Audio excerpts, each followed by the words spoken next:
we don't really normally do Crucible talks. I've tried and failed miserably trying to communicate Crucible stuff to people, but I'm really glad you came on tonight, man, because you really have a real cool demeanor. I like that. Thank you. Yeah, I try to make Crucible accessible to people because I know there's a lot of people who are just, for whatever reasons have had bad experiences or whatever, and it's a lot of fun, if you can be in the right headspace with it. So. Yeah, I think a lot of people get intimidated about going in Crucible, and then you hear about all the cheaters and hackers on PC, which doesn't help. I'll be honest, I don't see it as much as everyone thinks. I know they're out there, and it's usually in the higher tier gaming stuff like Trials and stuff. Usually when you get up and high up on wins on cards and stuff, that's where I hear people see it. Yeah, Trials games like 5 through 7 are usually where I see it, if I see it at all. Really? Well, I don't know. I had a few sniper shots. There was one guy who had the dad rifle, the 4-shot. What is it called? The blast furnace. Go figure. Blast furnace. Yeah, the blast furnace. And I swear to God, every time I came up to him, he 2-tapped me in the head. Every time. And I'm like, "There's no way, dude. I know this rifle. There's no way you hit me all headshots. There's no damn way." And I always run up to him, and he would two-pulse me in the head every time.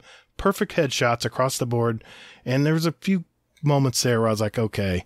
And I think Warcry was with me. I'm like, this is bullshit. And it was on PS4.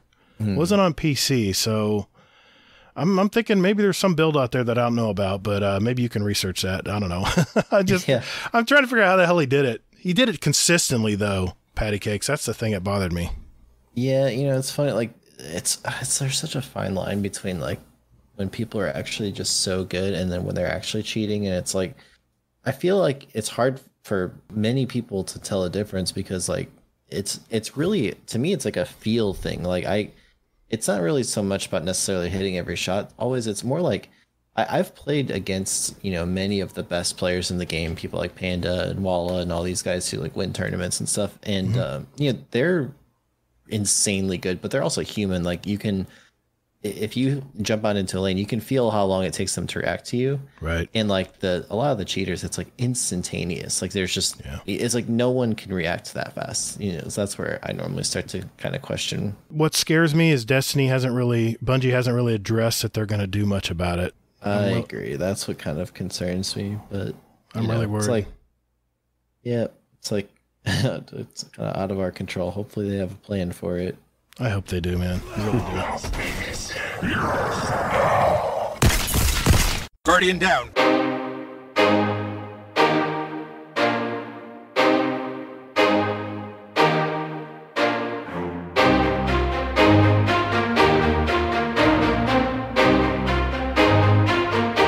Hey, what's up, everybody? And thanks for hanging out with us today. Welcome to episode 60. Damn, 60 of Guardian Downcast. We're a couple dads that talk about all things in the Destiny universe and interview content creators and community members to find out more about them. All of this while trying not to take ourselves too seriously and having some fun along the way. I'm your host, The Gator, and my co-host, Mr. Hazelnut, is here as well. How's your week been, man? It's been okay. Not too bad. A lot of working, a little fun here and there. So, yeah, not too bad, man. It's the average week kind of thing. How about you? Yeah, been pretty average for me, too. Couple big milestones I hit. I did get my Solstice Magnificent armor for all three of my characters, my Hunter, my Titan, and of course, my Warlock. And also, I finished my Outbreak Perfected Catalyst last night. Thanks to Sin and Jealous for that.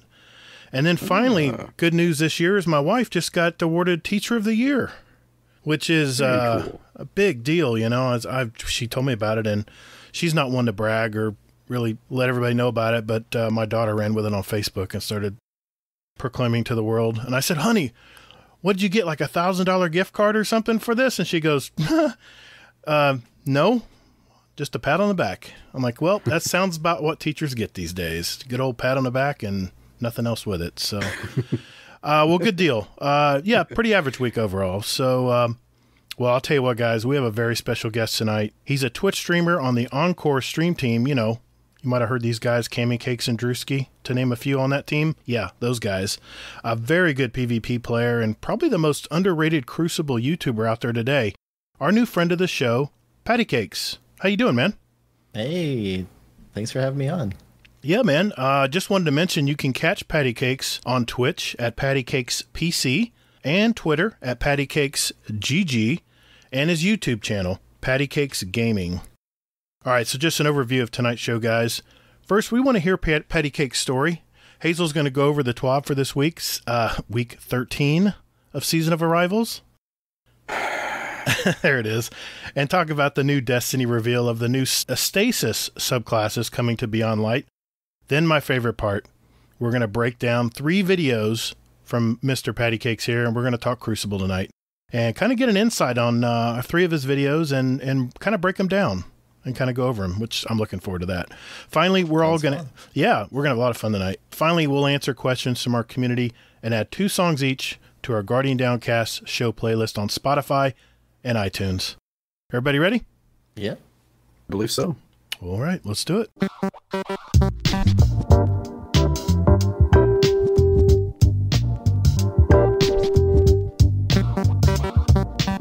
All right, Mr. Pattycakes. Let's start with the basics. Where'd you grow up, and where do you call home now? Sure.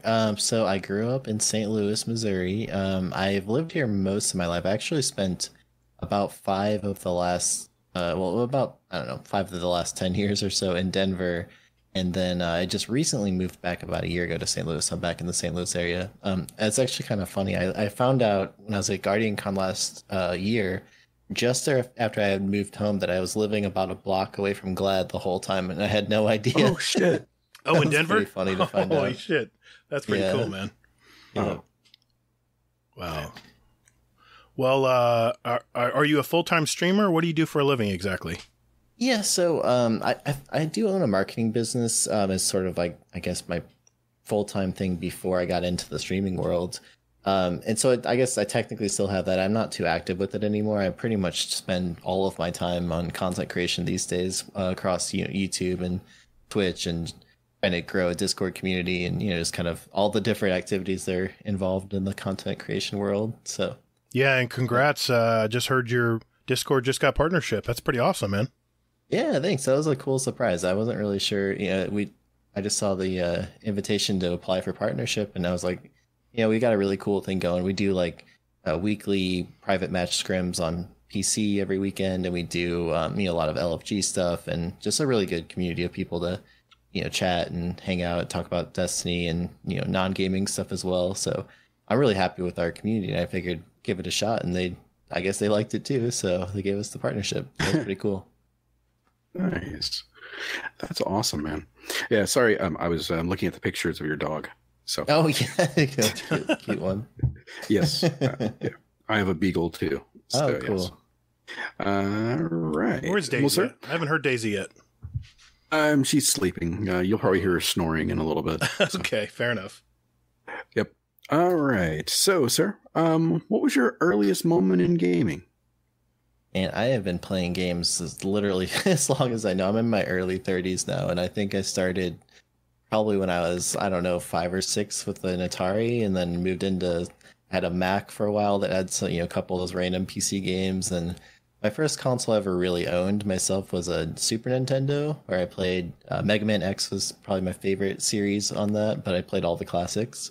Nice. And then I got a N64, and that really opened my eyes up to the world of FPS gaming with like GoldenEye and Perfect Dark. Those are some of my favorite shooter games from back in the day.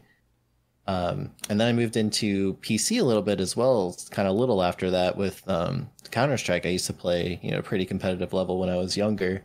And then at the same time, that's when Xbox also came out with Halo. So I got into that and did all the good old 16-man LAN parties and stuff like that. So I'd sort of played FPS both on PC and console at the same time back in those days, and I've been just into it ever since. So you're considered mainly a PC gamer in Destiny world right now, right? Yeah, these days I definitely would consider myself PC. I played Destiny 1 the entire time that was relevant on console, mostly on Xbox, but I also played a little PS4. So okay. I put my hours in on console as well, but these days I play pretty much exclusively PC. Man, Mega Man, that brings back some memories. I know. I was thinking about that too. Were you? Sorry. Those good games. Jeez. Well, how did you find Destiny? Is there a story behind that, or was it? Well, so one of my good buddies I used to play Halo with, he actually told me about this new game that Bungie was coming out with, and I was a big Halo fan, so I was like, oh, that sounds kind of cool. And I saw like the trailers and videos of it first being announced. I was like, oh my gosh, this looks like the coolest game ever. And so I was really excited about it. I kind of actually forgot about it for a little while until all of a sudden, I heard about the beta coming out. Unfortunately, I didn't have a chance to play because I was out of town when that was around. But I got back and I was able to play the very first week that it came out, and I was just instantly hooked. I pretty much put everything I had into leveling as fast as possible, and made quite a few friends from the early days of it who I'm still good buddies with now. So it's been a wonderful thing for me. That's awesome, man. So do you find yourself playing mostly like first person shooters and that kind of thing, or No, anything else? I really like a variety of stuff. I'd say I probably end up actually playing the most FPS games, but I like RTS games. I enjoy MMOs. I don't have the time to really invest into one these days since I got into content creation, but I've put, I don't know, 2,500 hours into Elder Scrolls Online, and I've played a decent amount of WoW, not as much as many friends I have who have sunk, decades of their life into it, but I've definitely played and I enjoyed it, and I'd say those are probably my favorites. I've never really been huge into fighting games, other than I've always liked Super Smash Bros. But as far as like the other types of fighting games, I'm not so good at those. So I kind of stick to FPS for the most part. Well, we Nice. know you. You have your own community now, but did you originate from another community before this, or did you just start solo, or where'd you go? It was kind of funny. When I started Destiny 1, I had a bunch of my IRL friends, as the kids Sure. say, who I played with. And so that was mostly, people I grew up with and was friends with before playing Destiny. And that same group I mostly played through all of Destiny 1 and into early Destiny 2. And then pretty much everyone stopped playing around, was it Curse of Osiris? That's kind of when I stopped as well. I took a pretty lengthy break. And I was the first one of my group to come back. It was maybe a month or two before Warmind came out. And so I was kind of having fun with the game again. I was getting my butt kicked in PvP since I hadn't played in a long time, but I was having fun with it. But I didn't have anyone to play with, and so I ended up actually finding a clan off of Reddit.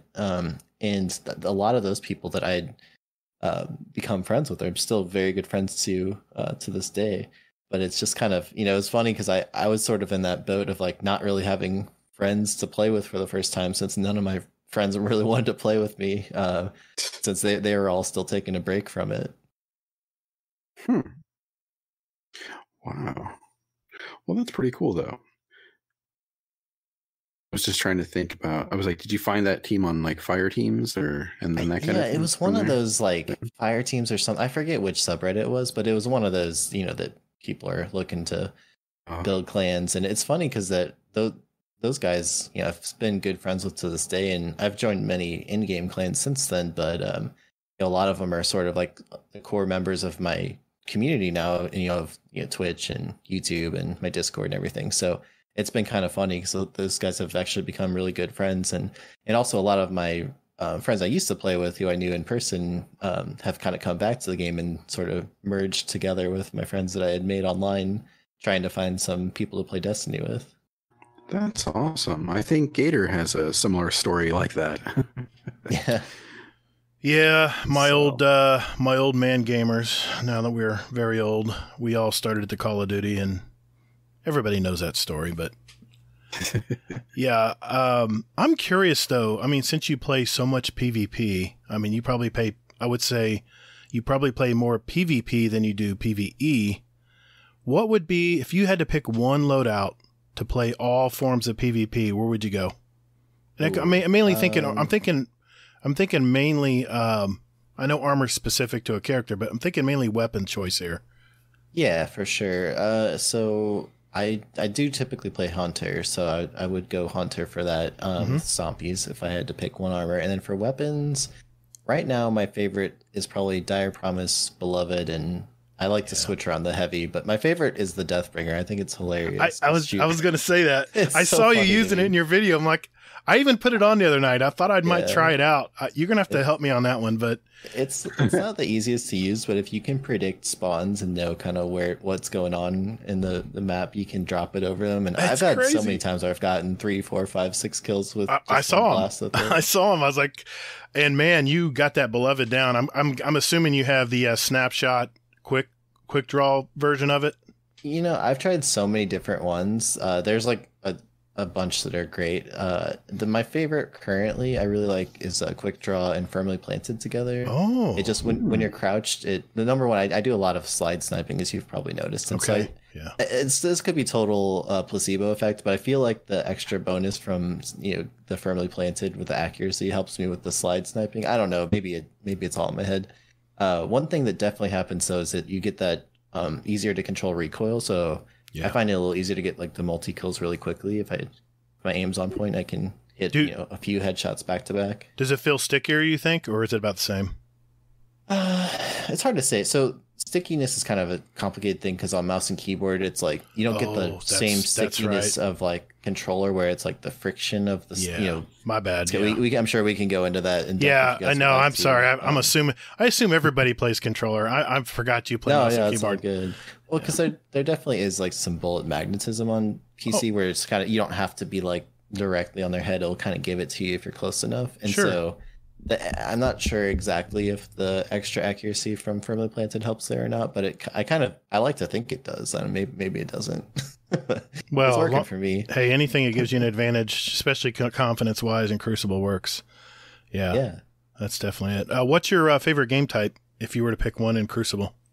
I'm a traditionalist. I like Clash, or Slayer and Halo, or just regular old deathmatch, and give me any old shooter. I just like I like to just focus on getting as many kills as I can. But Yeah, I mean it.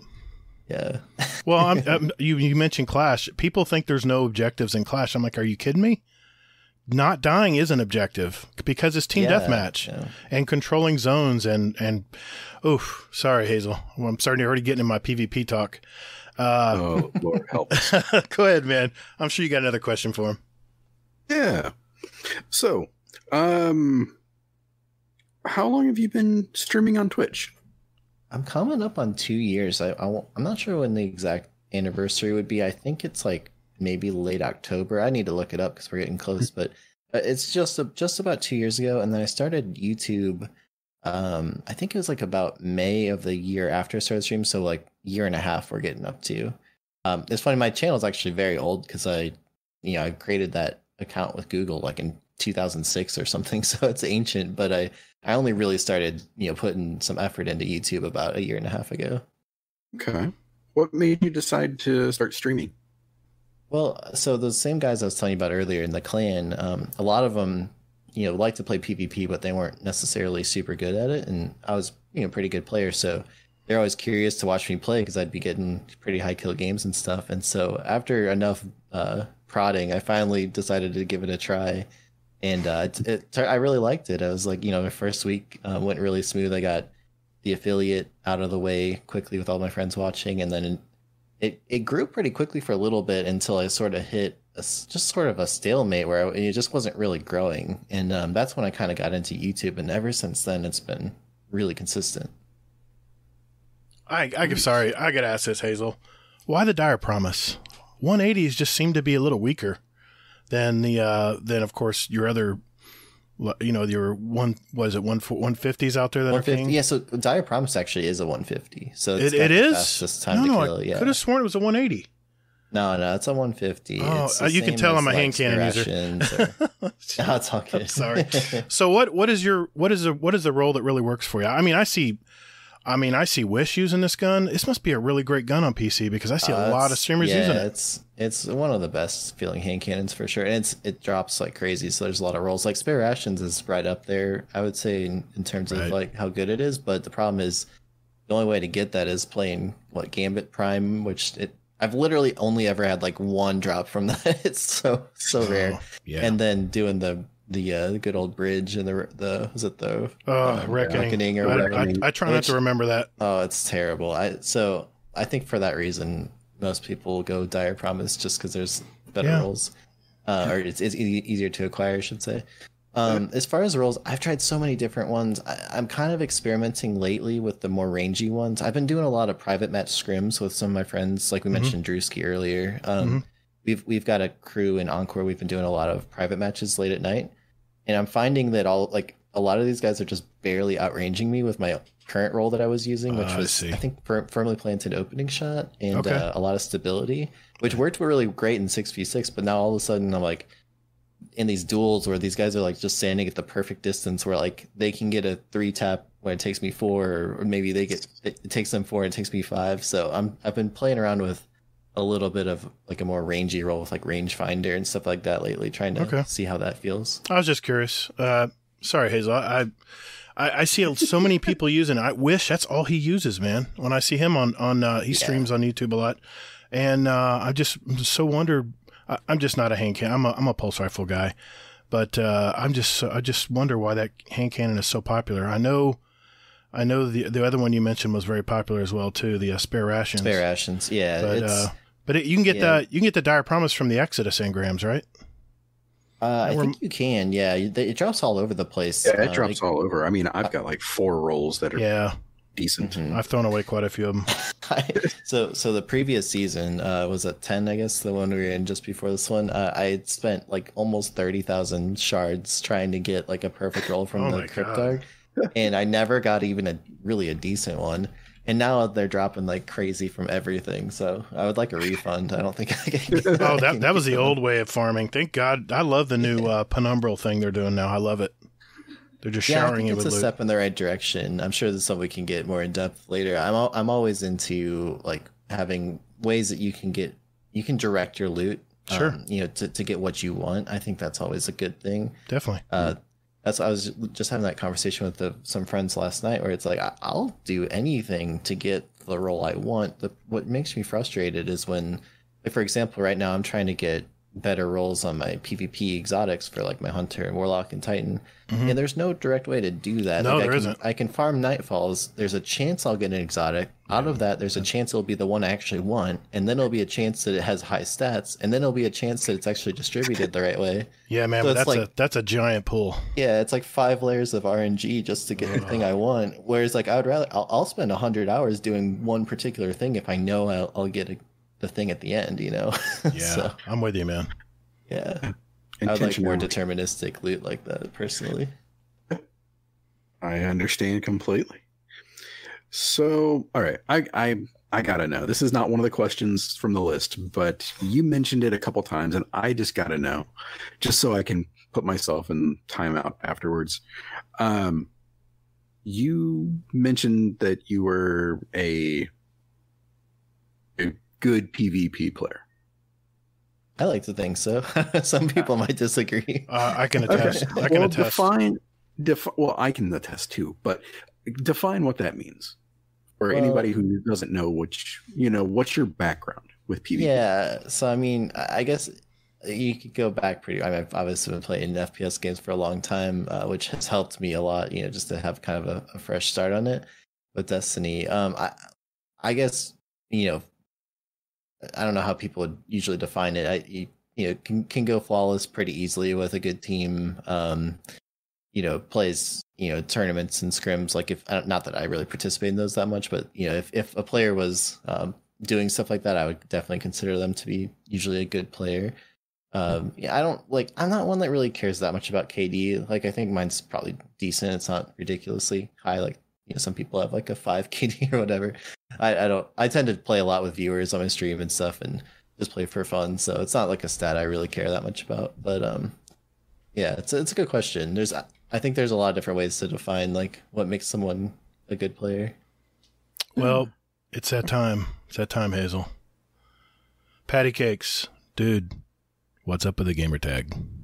The gamer tag, yeah. So I had my friends like joke with me because my name on Xbox was Blues Fan Pat because I'm a big Blues hockey fan. St. Louis, from St. Louis. Yeah, sure. Won the cup last year. It was pretty cool.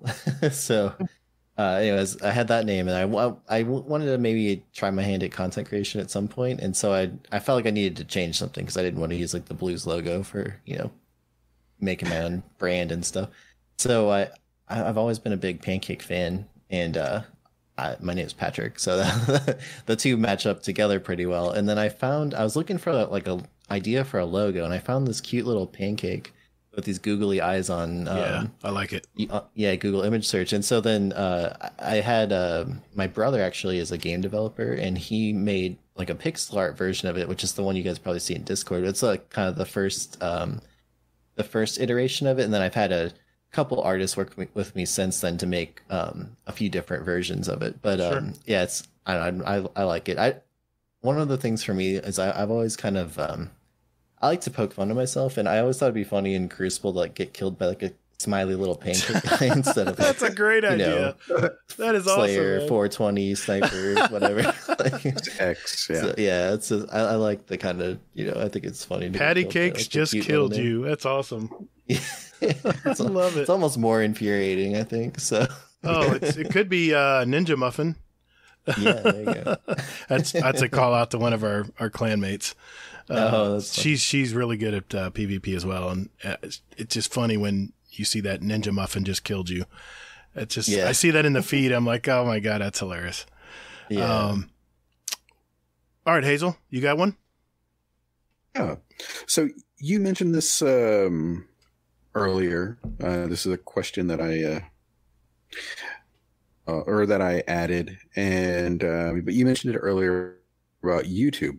Mm-hmm. And what is the process that you decide? Like, what makes you decide to do a video about something? That's a good question. Like, what do you decide?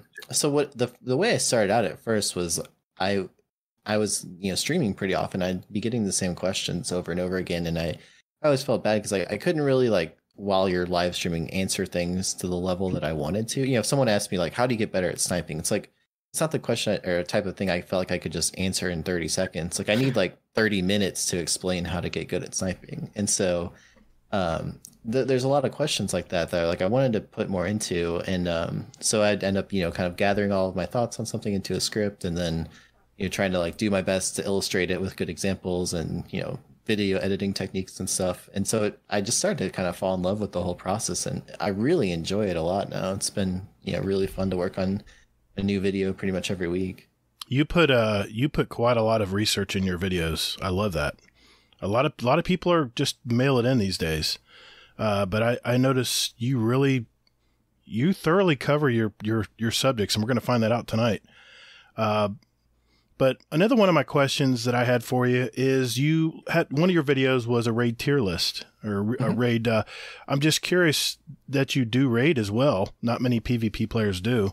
What is your favorite raid from Destiny 1 and what is your favorite raid from Destiny 2 overall? Mm-hmm. I know each encounter is special, but if you were to rate it overall, what would you pick? Yeah, good question. So yeah, first of all, I like people know me mostly as being a PvP guy, but I really do enjoy the PvE parts of the game. I tend to go for world's first attempts, when there's a new season comes out, and I love grinding out new stuff, as long as it's that first terribly week monotonous. But, yeah, first week. Oh my god. Yeah, I like that stuff, and if I put on a good like YouTube video or whatever in the background, I can grind out stuff relentlessly. So I really do enjoy PvE. It's like a lot of people I know who are good PvPers just don't want to do anything, and I don't mind it.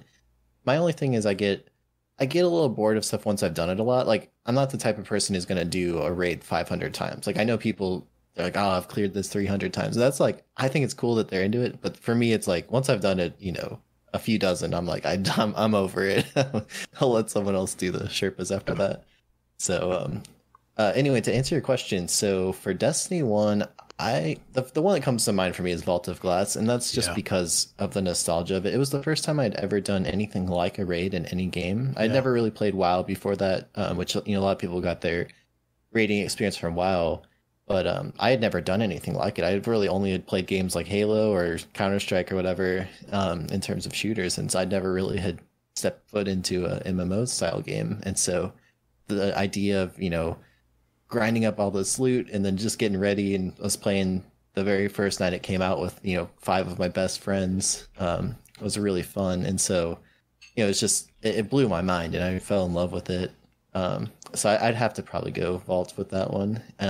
Then for Destiny 2, I think Last Wish is the best raid. I think it was the most impressive when it came out. I love the atmosphere of it.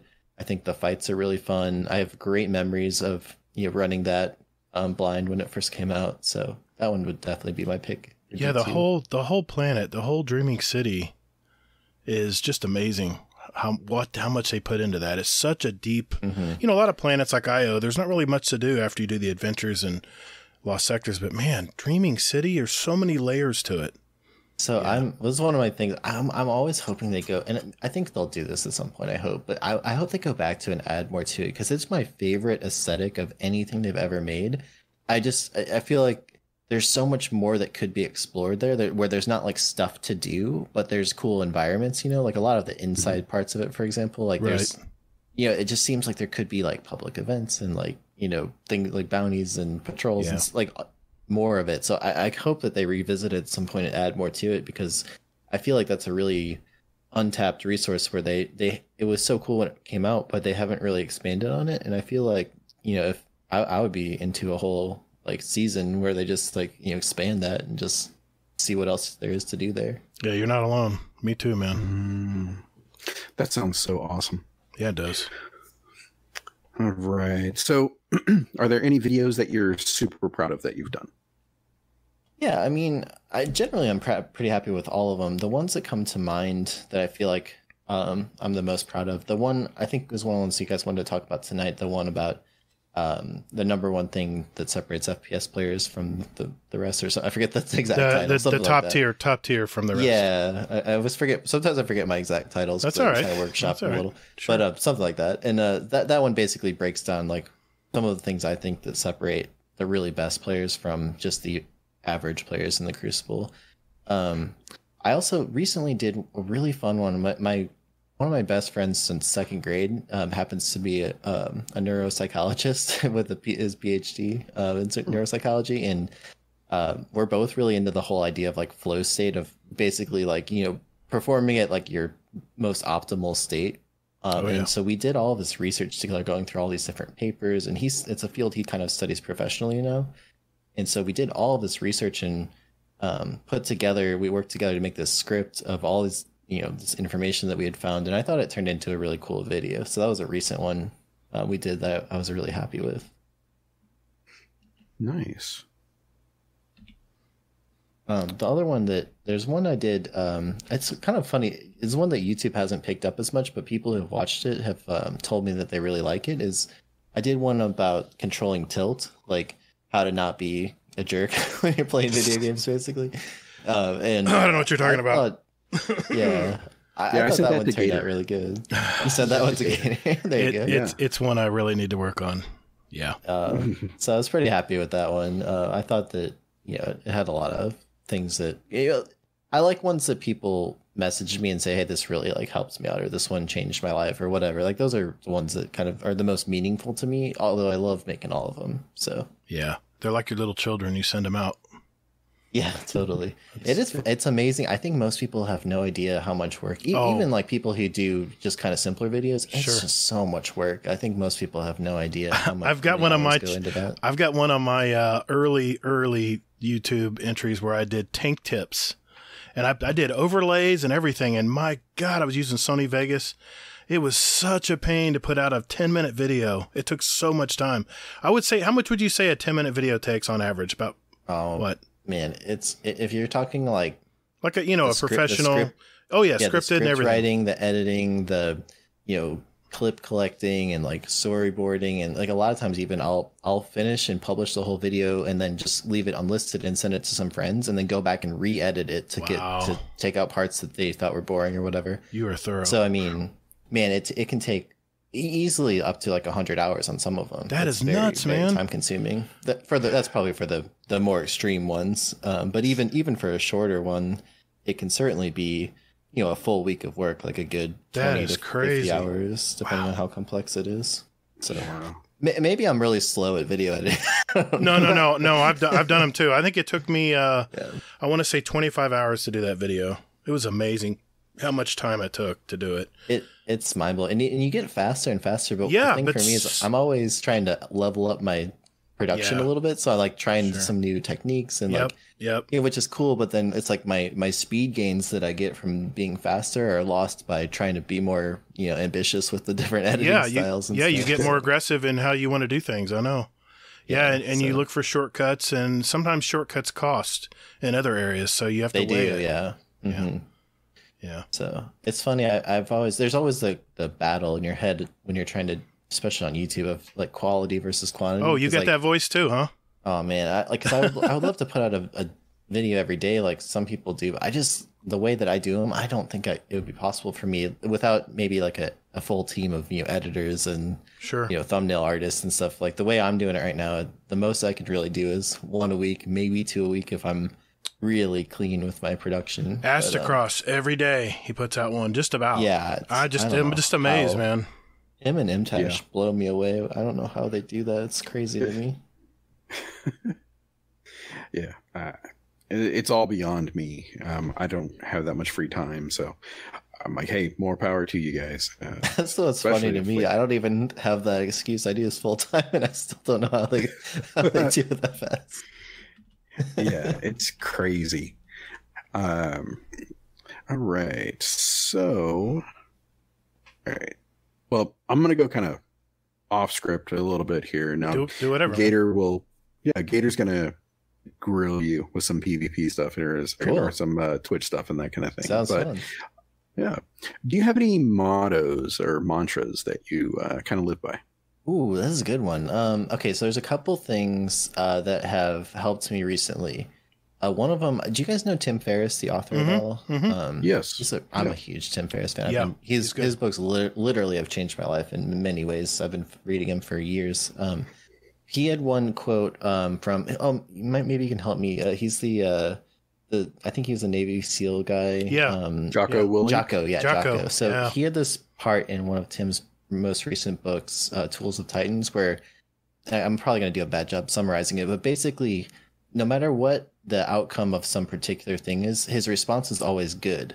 And that was basically a room for improvement. So it's like, okay, you didn't get this promotion you were trying to get good. That means that you can, work a little harder for it next time. Or like, in his case, being in the military, It's like, oh, well, we didn't get to eat our meal before we were like, sent out on a 3-day mission. Like, good, that'll make us tougher for next time. So I try to apply the same thing to myself. It's like, if you get denied a particular partnership, it's like, oh, look, good. That gives me a chance to like, work a little harder, like, reevaluate like what people liked about my content or, whatever it is. So I've been really working on that for the last like month or two ever since I came across that one. That's a good one. That is definitely a good one. Before we get into the specifics of your streaming and stuff, what other hobbies do you have? Do you have time for any other hobbies? Yeah, well, I don't have much time for them right now. I've been playing guitar for like 20-something years, so I'm not great at it, but I've been playing long enough to be able to play some stuff. So I own a very nice collection of guitars that get not much playtime right now, but I do enjoy it whenever I have the time. Yeah, I understand that. Yeah. Yeah, I saw you played with the guitar. Yeah. That was a funny one, man. That was crazy. That was one of the most interesting ones I have tried. I had, for the music listeners, they might get a kick out of, music players who might get a kick out of this. I had my guitar signal going into my input device called an Axe Effects, which is like a guitar processing unit.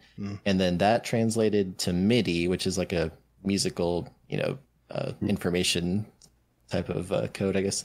And then that translated into keyboard strokes so that it would be, if I played like an F on my guitar, that would turn into like a W or something on the keyboard. And so then that was controlling the game on PC. So basically I had everything mapped to guitar notes so I could like walk around and shoot and reload and everything. And it made for a really funny video. It was very challenging to play that way, but it was a lot of fun.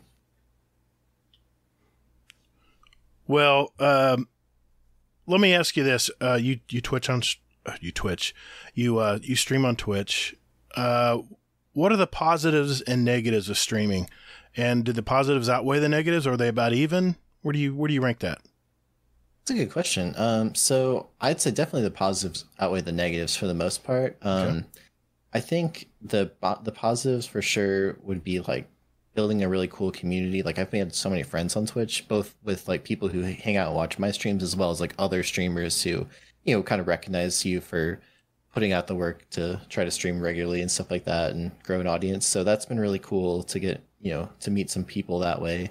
It's always fun to like, kind of have a good place to discuss topics with people live. Like sometimes the limitations of like a YouTube channel, for example, is that people can leave comments, but like you're not really having like a dialogue for like a few hours back and forth with those people. It's like, pretty much they'll leave one comment, sometimes not so nice comments. And then, you might, even if you reply, it's like, you don't really want to have a whole thread going back and forth. So the nice part of Twitch is you can have those long conversations with people and, really have a lot of fun with it. And it's just a great community building place. On the downside, there is some toxicity. I've been very lucky. My community is awesome. My moderators like do a really good job of, keeping a good tab on the chat and, kicking out or banning people who are being jerks. So I haven't really had to deal with too much of that, but there is definitely a level of performance anxiety when you're trying to play and also talk to chat and also worry about like the video, working correctly. Sometimes when I alt tab in game, like my screen gets all messed up, so I have to like remember that. And so it's like I feel like I'm playing at like a quarter of my potential usually, because my brain only can put a quarter of its attention on actually playing the game, and the rest of it's like focused on trying to run a live production. So it's like it's pretty tough on that regard. I have a very big respect for streamers. That is such a tough job. I've tried it, and you just have to be 110% all the time. There's no breaks. I can turn this record button off and go chill and get a drink, use a bathroom. You're 100% all the time in front of that camera, nonstop. It's draining. I mean, I do really enjoy it. There's a reason I don't stream full time. I don't see myself ever being a full time streamer. I don't think I have. I'm a pretty introverted person. Like I really love chatting with people and have a good time. But like after like a 6-hour stream where I'm like, trying to be, on stage the whole time, being an entertainer and also trying to like play my best and stuff, you just feel like you get hit by a bus. Like it just like zaps all the energy out of you. So it's the type of thing I love doing it occasionally as like a cool way to interact with people who watch my videos and stuff. But I don't, at least some people who like literally stream all day, every day, I don't think I could do that. I would have to completely change how I did it to do that. Yeah. Yeah. Make sure. Yeah, I saw that Leopard. What he would do is he'll take like breaks, and she like shows him like walking down the street. Oh, isn't that awesome? What a great idea! I'm like, that's hilarious. He literally has a camera mounted outside his house, going down the sidewalk. That's so funny. Yeah, it's cool. I mean, there's some creative. I love watching different streamers, and some people are just either naturally or trained to be so good at it. It's really amazing. And I'm always impressed by the people, especially who do like, well, like trials help and stuff, where they're playing for like 20 hours and like just doing it every day, and they're being watched by 1,000 people. I just like Grenader Jake, for example, like he's always streaming trials and like playing at a very high level pretty much all the time too. And it's just after trying it myself for so many years now, I'm blown away by people like that who can do it so consistently for long hours. So tough. I mean, you even talked about it in one of your videos, and we'll get to that, but splitting your attention span is I don't know how they do it. I really don't. Imagine how good they would be if they didn't have to look at chat and comment with people. Think how good they would be. I mean, God. That's the funny thing that actually happens with me sometimes is like, you see two sides of me, because on one hand, like on my YouTube videos, I'm the editor, so I can choose to show the best parts of my session where I'm hitting all the headshots. You don't see all the times I miss, right? Oh, so yeah, you see the polished version of it. And then on the flip side, when I'm streaming, not only am I you get to see everything, but also like my brain's not even really focused on the game. It's more focused on reading chat and talking to people. And so it's like, I feel like it's like the best side and the worst side of me all, shown side by side. Yeah, it's funny you say that. I'll watch videos and I'll go, how does this guy not miss? And then I realize I watched the live version of it on a chat, and they're like, oh, this guy is human. Okay. Yeah. He does miss his shots sometimes, so I feel better about myself when I play. But Kazel, I've got 2 questions left, and then why don't you finish with one last question after I ask the 2? Actually, can I interject real quick with a question? Because I just want to know.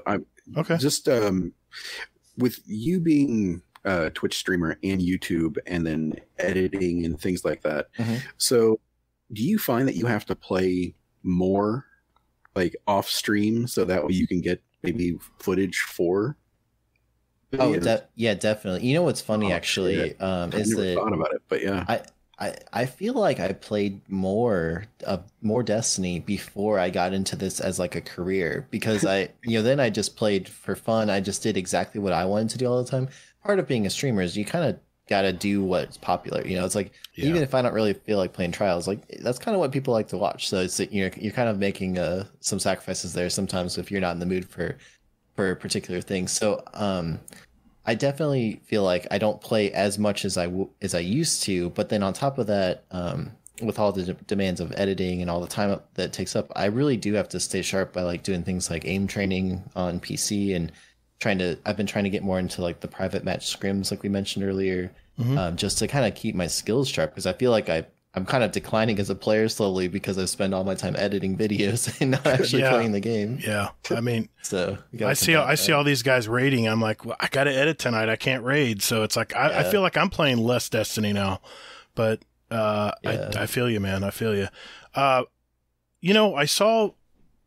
actually saw on your Twitter that you were playing Trials one weekend with Pattycakes and Ascendant Nomad, both of which I love to watch as well on YouTube. What was that like? I mean, that was I don't know how you keep up with Pattycakes, but I'm just curious what was your process going into that game and that weekend? Yeah, so first of all, Nomad has become like a really close friend of mine. I met him several months ago, and he's awesome. I can't speak highly enough of him. I like him too. And I've also, and he's actually, to his credit, he's the one who just invited me into Encore, that clan that we were talking about earlier. So shout out to him for that. So with Cammy is one of the most interesting players I've ever played with, because number one, I'm a huge fan of him too. I really like his content, and he's a great dude from everything I can tell. And the way that he communicates in game is so crisp and unique, and he really thinks very deeply about what he's doing. It's really interesting to play with him, because I've played with so many talented players, but he really is unique to play with because of the way he approaches the game. He just it's like every call out is like so precise, and the way that he thinks about the game is really interesting. He's got a very unique mind for it that not many other people I've played with have kind of the same thing going. I feel like he's playing 3D chess and everyone else is playing checkers when I'm funny story. I play on PC a lot, and I actually got in a match with him, and I think it was one of his buddies, hell, now I can't remember, but I was watching his stream when I ended up in his party, and I was on his team, and trying to keep up with those two guys. It was my head was spinning. And I was just like, okay, don't die. And then we're down to the end of the match, and it's a really close game. And he is talking to me through his stream, because he knows if whoever's on the other team, hopefully they're watching his stream. And he was saying, okay, if you can hear me, please, random, please don't die. So I just stood right behind him and just stood there. So I can always say that, I played with Pattycakes. Yeah, but helped him out. I didn't have as good a score as he did, but I held my own. But damn, I mean, I firsthand found out what it was like to play with that guy, and not take away from the question, but that was I had to mention that story, because when I saw on Twitter that you had game with Pattycakes, I was just curious what your experience was like too. It was really fun. I would love to play with him some more. He's been obviously playing a lot of PSO lately, the MMO game. Yeah, Fantasy Star Online. Yeah, I've seen that. Which is cool. It looks, he seems like he's having a lot of fun with that. But man, he was a great person to play with, and I'm glad to kind of been able to make friends with him over the last several months. Yeah, and Ascendant Nomad, he puts out really good videos as well. I just happened upon him one day. I like watching Crucible vids, and I actually have a playlist of all these tips I get. And over the years, that's how I've improved at Crucible, is just going over these vids. And especially if it's a really like a general vid, I'll watch it before I jump on and play. So I'll be in the right mindset going in, or I have something to work on or focus on when I jump into a Crucible match. Yeah. So, Nomad's one of the people who, on top of also being a great player and just a great person, he is one of the best at breaking down very complex topics and explaining it to people who don't have that background and like need things to really be made simple to be understood. And that's something that is such a unique talent, and it's really tough to do sometimes when you know something really well. Yeah. The best people are not always like the best players are not always the best teachers. It's a different skill set. Yes. And he's uniquely very good at taking really complex things that are talked about by the highest level players and making them accessible for people who are new, which I think is awesome. Well, I know Hazel had one more question for you here before we close it out, but I had to mention this because I saw this video you put out of a 5-year-old kid that watches all your videos on YouTube, and you actually gamed with him. And how did you find out about this kid? I guess he's part of your community. Funny. Yeah, so there's a viewer and very awesome member of our community who has a son named Rolo, who's 5 years old, and this guy Evo told me that his son has been watching every single one of my videos, and he sent me like a video of him like saying, "Hey, is that Pattycakes?" And the kid's all excited. It was so cute. And so we set up a session where I got to play with him. We did a strike and then did a couple PvP games, and it was really fun. I'm hoping to play with him again sometime. I think I'm going to take him through trials with a friend on one of these Fridays. Oh, that'd be great. He even knew all the gun names. He knew all the terms. For 5 years old. That's amazing. Blew me away. He knew. I mean, I was just absolutely blown away. He was particularly fond of the Sweet Business. For anyone who's watched the video, he did mention that. Yep. He likes that one. All right, Hazel, take us out, brother.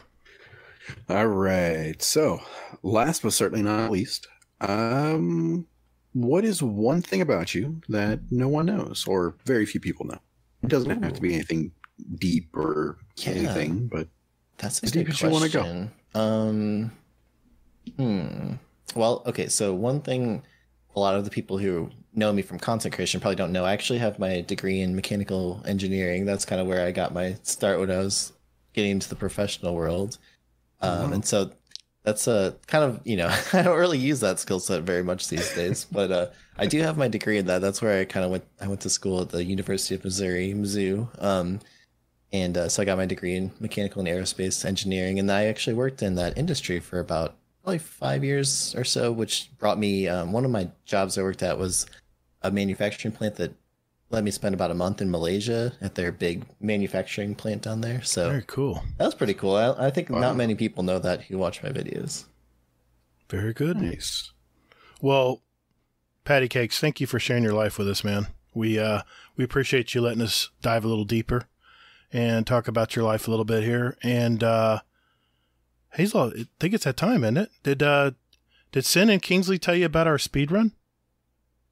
Heard about this speedrun a little. I'm curious. Okay. Well, you're going to definitely know about it after this. Yeah, let's do that. Let's take a small break and we'll be right back. Call the Praxic Order.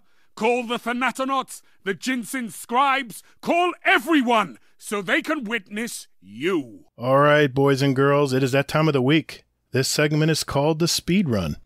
This is where we have a database of over 125 randomly asked questions, and Pattycakes here is going to have 60 seconds to answer as many as he can. These are short 1 or 2 word answers, and we're going to keep track of how many questions were answered by each of our guests. And at the end of the year, the guest with the most answered will win a cool prize. Tonight, I'm going to ask the questions as usual randomly from our list.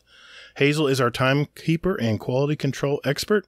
In the event of a questionable answer, Hazel's decision will be final. Sin and Kingsley Mack are tied at the leaders at 26. So, Pattycakes, you ready? Yeah. Let's do it. No one has beaten them yet, and it's been a while. So, people have come close. They have. They've come very close, but they just can't quite get over the top. So, Hazel, maybe he'll do it. Maybe. I'm rooting for him. I am Mainly, too. I'm rooting against Sin and Kingsley. That's all I'm doing. Okay. Well, Sin helped me last night, so I can't do that. All right, here we go. You all ready, Pattycakes? Yeah, let's do it. 3, 2, 1. Morning person or night owl? Night owl. Favorite color? Blue. Coke or Pepsi? Coke. Void, solar, or arc? Avoid. Pineapple on pizza? No. Who should be the new Hunter Vanguard? Ooh, Cade, but he's dead. That's fine. Taking King or Forsaken? Forsaken. What's your favorite ice cream flavor? Ooh, a chocolate chip cookie dough. Grenades or melees? Grenade. Describe yourself in one word. Hurry. Clever. What is your favorite Destiny planet? I'd say probably. Man, it's a tough one. It's okay. I saw that was gonna trip me up. There's so many. Let's go EDZ. All right, cool. What color is your toothbrush? Blue. Sims games, yes or no? Yes. Do you have a tattoo? Nope. Fallen, Vex, or Cabal? Fallen. Is Telesto the besto? Yes. Oh, he did okay. How many did he get? Well, Hazel, how many did he get? 16. 16. I think that planet one caught me. I wasn't sure which Yeah, one. to be honest, you've probably heard this the first time ever. And Sinning Kingsley, I think, listened to the show. They may be one of our 5 listeners. They study this game, and have mastered it, I gotta say. That's funny. So don't beat yourself up. These guys were like computers when they played last time. So. Yeah. It's funny the Cade one. Like I've heard that one, but I've hey, you know what? Never really had an opinion on it. So. Doesn't matter. It's an answer, and it's the content is relevant. So yeah, exactly. It could be Cade 7. It could be Cade 7. I've heard rumors. Yeah. Well, I've heard rumors. Yep, same. Never know, man. Well, just want to remind everybody that we do have a channel in our Discord labeled Speedrun Question Ideas. So if you have a great idea for a speedrun question that you may want to put in there for us to use next year, and I think we used just about all of them from this last year, put them in that channel. And at the end of the year, we're giving away a $25 gift card.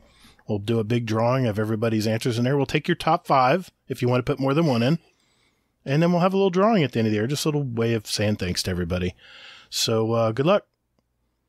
All right, Hazel, I believe it is that time of the night. I believe it's time to talk about this week at Bungie.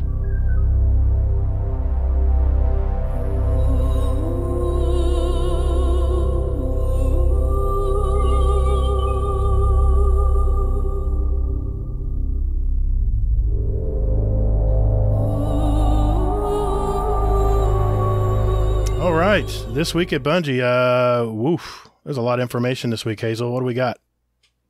I mean, the cool stuff, we'll get to that. No pun intended, I guess, with the cool stuff either. There's some good stuff in there, too.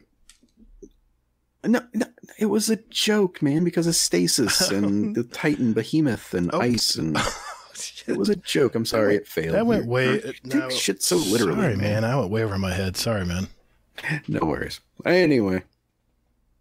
So, with the TWAB... Iron Banner's coming back September 8th through the 15th. So hold on a sec. Hold on a sec. That. What the hell? I got to be able to do it too. I love the Iron Banner and I hate the Iron Banner. I'm glad it's coming back, but God, it's frustrating sometimes. All right, now that I've interrupted you twice, okay, I'll let you sigh. No, that's all right. I already sighed. Now I'm going to let you talk. 3 times now? Nope. Oh my God! No, it's strike 2. Go ahead. Anyway, so better, faster transfer. So with the latest some behind the scenes kind of fixes and things along those lines, third-party apps are now roughly 10 times faster than before. Here's hoping we can get to that nice crispy PC ability of changing shit on the fly. Yeah, you PC people, I'm looking at you too. I know what you're talking about. Look, hear that laugh? Do you hear that? I've never had issues with transfer and stuff. The PC Master Race laugh. Exactly. It's exactly what that is. Never mind. Hi, Buffy. So, anyway, All right. So the main core of this TWAB is talking about triumphs and how they're evolving. So with this, the main takeaways for this is that there's going to be two types of triumphs, or at least two types of scores, that is. There's going to be a career score and an active score. So the active score is going to be anything within the current season. The career score is obviously going to be anything that represents the totality of what you've done in all of Destiny 2. So anything that's like they're going to leave around some of the things that are still out there. So like some of the things they're going to rework. But then if you get those, then those are going to go towards your career score, not your active score. So if you're a score whore like Gator, What? or bounty whore, What? yeah, that's you. Don't act surprised. There's another sigh. Wow, look at that. So, so yeah, that's something that you can, tout and show off and all that good stuff. And one thing that they did show was a nice, crispy, dark background on all the stuff. Yes, So, new AI. UI, yes. What'd I say? So AI, I believe you said. Yeah, I did. Sorry. But yes, but come on now. Destiny always had really good looking stuff. Yeah. That UI team kicks ass. Yeah, they do. Then a fun fact is they actually have moved metals, catalysts, and lore off into their own section. But more on that later. I wonder if they're going to move it back to the app. I'm kidding. Don't murder me. Don't murder me. I'm sorry. Don't. It was a joke. It was there. I had to take it. I'm sorry. Okay. I love you all, though. All right. So, legacy triumphs. That's basically old stuff that you can complete and get done later. That good stuff. Apparently, some eagle-eyed people have noticed that there's going to be a couple new catalysts out there as well. Like Bastion, I believe, is getting a catalyst, a Leviathan's Breath, and the Heir Apparent. So, Okay. yeah, some sexiness there. Bastion with the catalyst scare you? I know that one on console especially is pretty. I know Mercules loves that gun. I don't know. We'll see. I don't know what they can do to make it better. It's already a pretty killer gun. Mm-hmm. Probably like what's the one perk where it loads the gun Deeper when it's pockets. stowed? Oh, okay. Yeah. I know. My Telesto catalyst has deeper pockets. Just some random thing.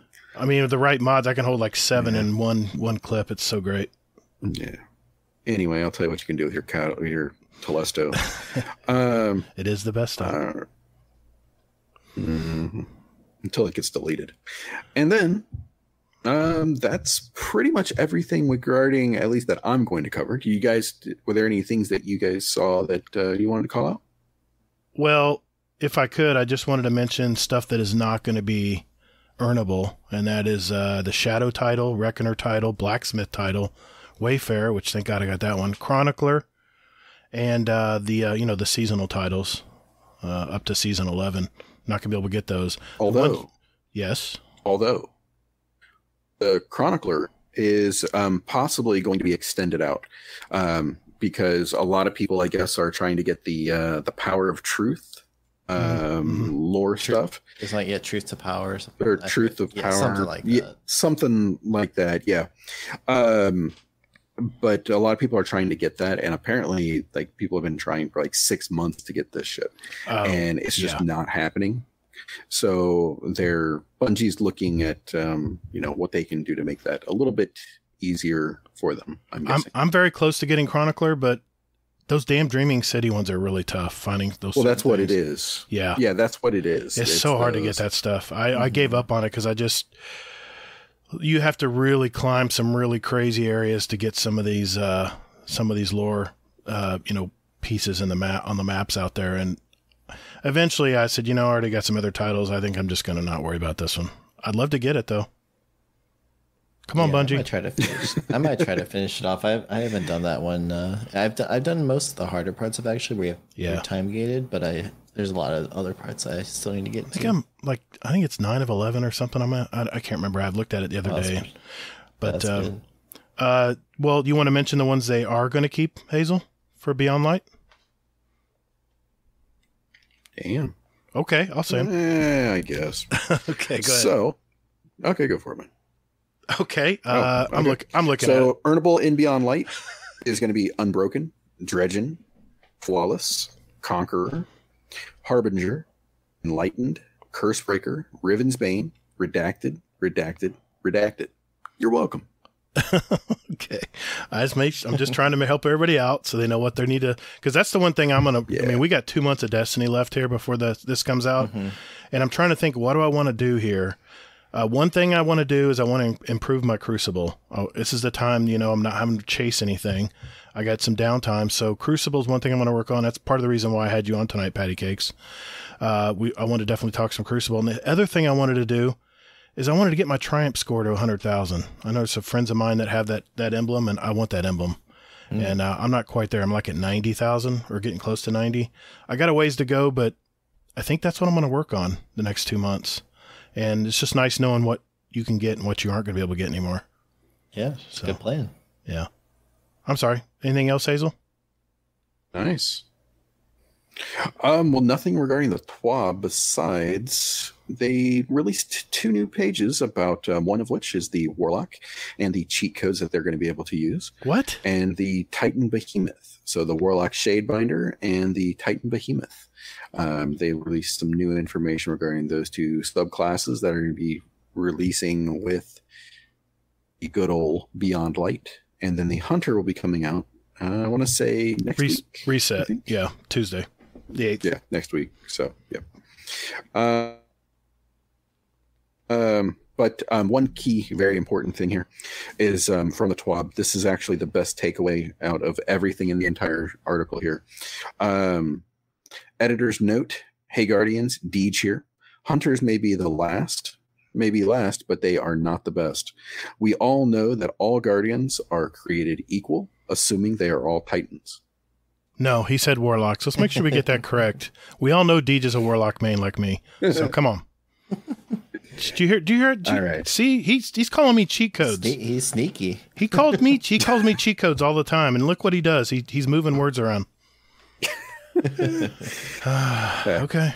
But so now moving on to the Warlock Shadebinder. Oh yeah. So Gator, do you want to cover the Warlock Shadebinder? Oh, definitely. It seems to be that these supers or these new trees come with like 3 different things they can do. There's the first one called Winter's Wrath. This is where the Shadebinder harnesses the power of the darkness to summon a stasis shaft. Oh, I like that. That's so cool. Staff, shaft, whatever. And then they can launch just like kind of with the solar trees. You can launch what they call a penumbral blast. It fires stasis projectiles from the staff that explode on impact, and any shrapnel that comes off of this will basically freeze things solid. And then they have a secondary part of the shaft or the staff where they can actually ignite a crystal on the staff that just sends out a shockwave that just obliterates anything that's frozen. I cannot wait to use this. I love area of effect stuff, and this gets me excited. But yeah, I mean, that's the basics of how it works. Hazel, did you want to kind of talk about how they're changing the customizability before we move on to the Titan? Well, no, actually, we'll go into the Titan. And then finish. Okay. And then, finish with the most important thing, I would say. Yeah, let's do that. New subclasses are cool and all. Yeah. But that's not the coolest part of all of this. Okay. So, well, why don't you go over that? Why don't you go over the Titan one then? Since you're so Titan. So yes, the Titan Behemoth. So regarding this, these lovely, lovely people at Bungie have decided to give the Titan Behemoth the ability to do something called a Shiver Strike. So with this is basically a lunge, like a Superman punch kind of thing, that you run, you jump up, and you slam into somebody, and you just knock them the hell out. And then it freezes, or at least slows down, everything else around them. So it gives a nice little AoE effect. I'm just imagining me doing this in Crucible, going into like Cat B by myself, and then I just like come in, tap them, it slows down everybody, and then Gator runs in and just cleans up with everything. Sounds good to me, man. Sign me up. Yeah. I see, because I'd get shot right after I punch them. So yeah, that's how it goes. Well, Titan's always running first. I mean, come on, we all know that. Yeah, exactly. And Pattycakes just cringed when I said that, by the way. He plays all three. Right. Well, he plays a hunter mainly, but yeah, I'm a hunter guy. So I'm talking about my tactic. I'm talking about my tactic there. That's what made him cringe. Yeah, you got your team player. That's the important part. Sorry, you're gonna get some pointers later, Hazel. You're gonna learn some stuff today. Yep. I'll use them in Warzone. So ground control. This is the new Behemoth Super. With this, basically, you can summon basically these like ice crystals to come out of the ground, or you can use them to destroy everything in front of you. So it's going to be pretty cool. And then the other part of that is, well, actually, that's the Glacial Quake. But the other part of that is you can also smash everything. And my favorite part about it is that when something gets frozen, as a Titan, you can slide through them, and they will shatter as well. Jeez. They got enough power already. They're already tanky as hell. Yes. Yeah, I'm that Titan, just so you know. So, yeah, it's going to be beautiful. All right. Then, the main thing that is changing in Destiny is going to be how subclasses are done. Oh, yeah. So with this, they talk about it in the Warlock, and they don't really go into any more detail with the Titan, but what they're doing is they're giving you your abilities in one area, and then something called aspects. As of right now, it looks like you can have 2 aspects, which are more or less the artifacts. It's just sort of a way to think about it. Except these artifacts only have 1 slot on them that you can equip a perk. And those perks are called fragments, right? Exactly correct, yes. And you can have a shit ton of fragments. So with the aspects, those actually do have like something that you can put onto them. So they do have some, like a little bit of a perk. But then when you add the the fragment, that's the sort of the spine to what you're going to be able to do. Right. So for example, there's an aspect for the lovely Shadebinder that we saw this in the video that they released, but casting your rift generates a shockwave that freezes nearby combatants. So that's an aspect. Mm-hmm. So that's the artifact. That's what that perk has to it. I'll be using that one. Yeah, I bet you will. Then you can have a fragment that you can put into there and slot into it. And it's called Whisper of Bonds, at least as of this writing. And defeating frozen targets with weapons grants super energy. So you figure you put that together with that aspect, and you've got a nice little synergy there that you can, freeze stuff around you, destroy them all, get super energy. That seems like a pretty winning combination to me. Now, how would you find these aspects? Do you earn them, or you find them, or what? I can't remember what it said about that. Some of it was found in the world, right? They said like the aspects manifest into physical items in the world. What about now? Are fragments the same thing? You find them in the world, or I was just trying to. Do you earn them? Maybe they said that part. They're also physical items you can discover in the world that when applied. Yep. So, but more than likely, we all know what Bungie's. They're gonna spoon feed them. They'll spoon feed them to us. Well, no, not even that. I don't think. I think what they're going to do is they're going to have it so that it goes from, like, you'll get like good stuff, obviously, but you'll get better stuff when say you beat trials, you'll get an aspect for that, or you'll get fragments, like certain fragments for that. There, that'd be interesting, like dropping from the raid or something like that. Exactly, Yeah, okay. doing raids. I mean, that. It's clever. That's kind of where I'm thinking. That's why I thought that everybody thought, actually, but maybe not. But that would be pretty cool, though. You figure you get an aspect for the raid, and then you can slot in something else either for the raid, like maybe remember how all the guns had heavy, like, or something like that, like Hive Breaker or something along those lines. I hope they bring back that kind of stuff. Specific mods. Yeah, exactly. I mean, but I hope that it's more widespread. I hope it's all of your weapons do more damage on Vex, or all of your weapons do more damage on Hive when in the raid. Yeah, something like that. I mean, that would be nice, I think. So, yeah.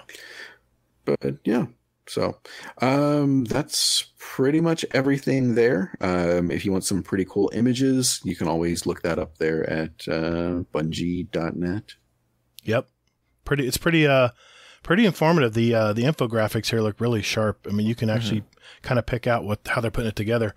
It just looks like you're going to have so much more customizability. What do you think, Pattycakes? You think they're going to do this to the other classes too, like Void and Arc and all those?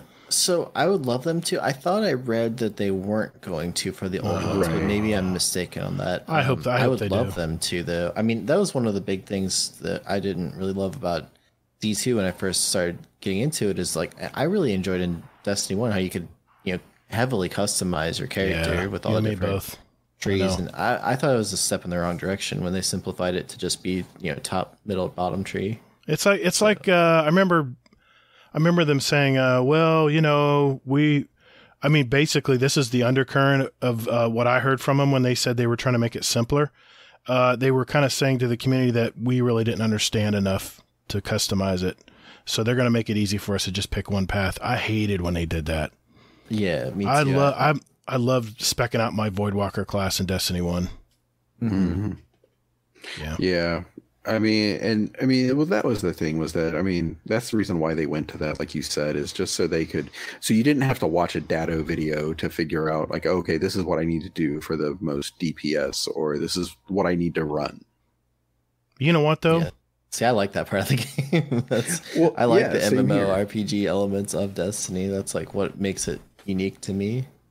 You know what, though? Here's what I'm thinking. Think about when Destiny 2 first came out. Who was in charge? It was the big guys, right? It was the big Call of Duty developer, and they pretty much told, because they were the publisher, they told Bungie the direction they wanted to go. And I think now that Bungie is their own publisher and developer, I think now they're going back to the way Destiny 1 was. I think they're going to make the trees more customizable, and it's evident here with this new Shadebinder class. I just hope they do it with the other classes, because it's hard for me. I know Kingsley Mack can agree with me here that Voidwalker is a really fun class to use on Warlock. It's my favorite. I almost use it exclusively unless I have to use my other ones. I mean, the other ones have merit, I know. Believe me, I've seen True Vanguard just own people with that top tree solar. I was gonna say top tree dons. Yeah, the dash and everything. The best in the entire game. It's so good. I found out about that dash during the PC beta. I just double tapped my stick and I dashed. I was like, whoa, what was that? That's pretty cool. I just haven't played it enough to really perfect it. I feel like I like blinking. I love blinking in Crucible. So I see that shotgunner running at me, I want to blink backwards and blow him away. So, he's one of those people. Astrocyte verse helmet. I love it. I love it. Yeah, Astrocyte's pretty fun. The problem is, on console, I can fool people and jump over them and around them and stuff. But on PC, people are like, I see you, buddy. Let me get my mouse right over your head as you're coming down off your blink, and pop, I'm down. I'm like, okay. Yeah, the same tactics don't work so well with high frames, high FOVs. Yes, it makes a difference. That's for sure. But I was just curious what you thought. If you thought they were going to make this change across the board, I really hope they do. I would love to see it. I mean, this makes me excited to look into all the customization stuff. That's This is definitely something I'm into. This is what Destiny needs. They got to have a deeper progression. They got to have a deeper customization. They got to get back to their roots. What made Destiny such a great game? Mm-hmm. I agree. Yeah. I've got a question for you, Mr. Cakes. Sure. So, what do you think about these like stasis abilities in PvP? That's the real question, isn't it? This is where I'm a little like nervous about everything going on, because on one hand in PvE these look so fun and I'm like so excited to get in there and try them. I'm a little nervous in PvP because stun locks tend to be really frustrating in games, and I don't usually love that. So I hope there's at least some counterplay to it, or they're like difficult to pull off or something, because I am a little nervous about that. But I have faith they'll figure out some way to make it, workable, balanced. Yeah. Yeah. I don't know. This got me excited, and I really hope it goes back to the old ways of customizing your skill trees, combined with different grenades and area of effect, and it just gets me really hopeful. Well, I guess we'll see in a couple months, right? Yeah, I'm looking forward to it. It's exciting. I was looking at the calendar today. I was like, that's only 2 months away. We're coming up on it pretty quickly here. Work is busy. It's summer's, really busy for me in Florida here with my job, and it starts slowing down in the fall. It's going to be so perfect. Mm-hmm. But I'm gonna just chart out a plan of stuff I want to do before then. Then I'll be all prepped. I don't know about you, Pattycakes, but I'll like start farming materials. I'll start stocking up on everything, because me too. Yeah. One thing I hate going into a new game where you have to go get petty little materials because you can't progress any because you don't have enough whatever enhancement cores or whatever. So I'm gonna make sure I'm really maxed out with that stuff. Me too. I'm already working on that kind of thing, just trying to make sure that I'm doing the right things every time I'm playing to get stocked up. Yeah. Hazel, anything else? No, not that I can think of. I did see actually something, I think it was last week. It was a Paul Tassi article, and he said there were like 23, I want to say, currencies that are going to be done away with when Beyond Light drops. And I started laughing. I was like, that's good. Don't tell me that. Don't tell me that, Hazel. I better I better get legendary shards or something for this stuff. Probably not. It'd be interesting to do a tally of every currency introduced in Destiny since D1 dropped. How many do you think? There's got to be. I don't even know. There's so many things over the years that have been, created and deprecated and transformed into something else. It's been pretty crazy. I got them up. Let's find out. Well, the plasteel plating. Not even getting into the seasonal. Yeah, that's crazy. I'm thinking, all that old stuff. And you remember, like, there was like the Ascendant, the old Ascendant shards and all that kind of stuff, and the Radiant shards. And, mod components, Ascendant energy, resonance stems. I've got Boon of the Vanguards. And what about the Invader scents? What about these consumable scents? Yeah, there's all that stuff too. My God. It's a lot. And not to mention Iron Banner tokens. And what about, you remember the good old Phantasmal fragments? God, there's so much stuff in this game. Yeah, it's a lot. You know what, though? Go ahead and take it. We don't use this shit anyway. Just take it. I'm fine. Give me more room. I'm fine, but you better give me credit for collecting it. You better give me... transmute them into, like, shards or something. Yes, yes. I still got these Lost Ghost traces. God, I got so much stuff. Why? Okay, I'll stop my crying.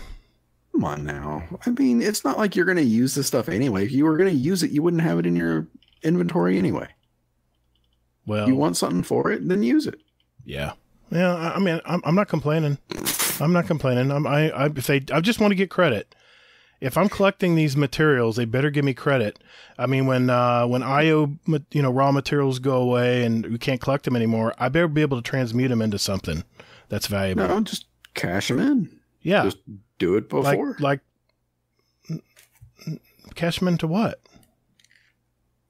Go to Asher Mirror. Yeah, you can buy stuff with them and break it down. Yeah, exactly. That's hard. That's just such a roundabout way to do it. But okay, we'll find out, I guess. That's what you're supposed to do with the stuff, aren't you? No, you need it to upgrade stuff. Have you ever upgraded a gun and you realize that you need materials? Or say you need materials to buy those enhancement cores or those prisms? You got to have materials. Or it's the particular thing that the spider needs to give you armor. Yeah. And you just don't happen to have the one that you actually I think Spider's going to be visited by a lot of people before the new season drops. Yeah, he's going to have a fire sale. There's going to be a line. I'm going to be flying through there with my Sparrow, and then I'll realize there's a line all the way in the tunnel. People waiting to trade with them. Okay. That's hilarious. I can already picture that. I can too. Anything else, Hazel, before we go? That is everything besides the main topic of discussion, I believe. Yes, and that's next, right after this.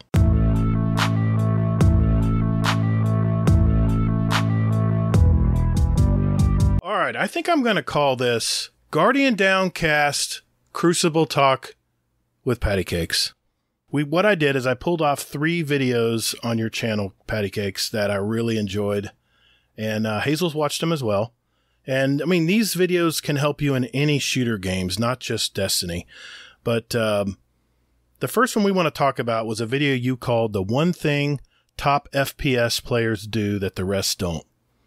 And the first thing you mentioned too was the main mindset that these players have that play at this high level is they play with intention. I think Kingsley Mack mentioned this when you were on his show. And there were 3 things you said that we needed to pay attention to. One was movement skill, aiming, and game awareness. Can you expand a little bit on what you mean by this?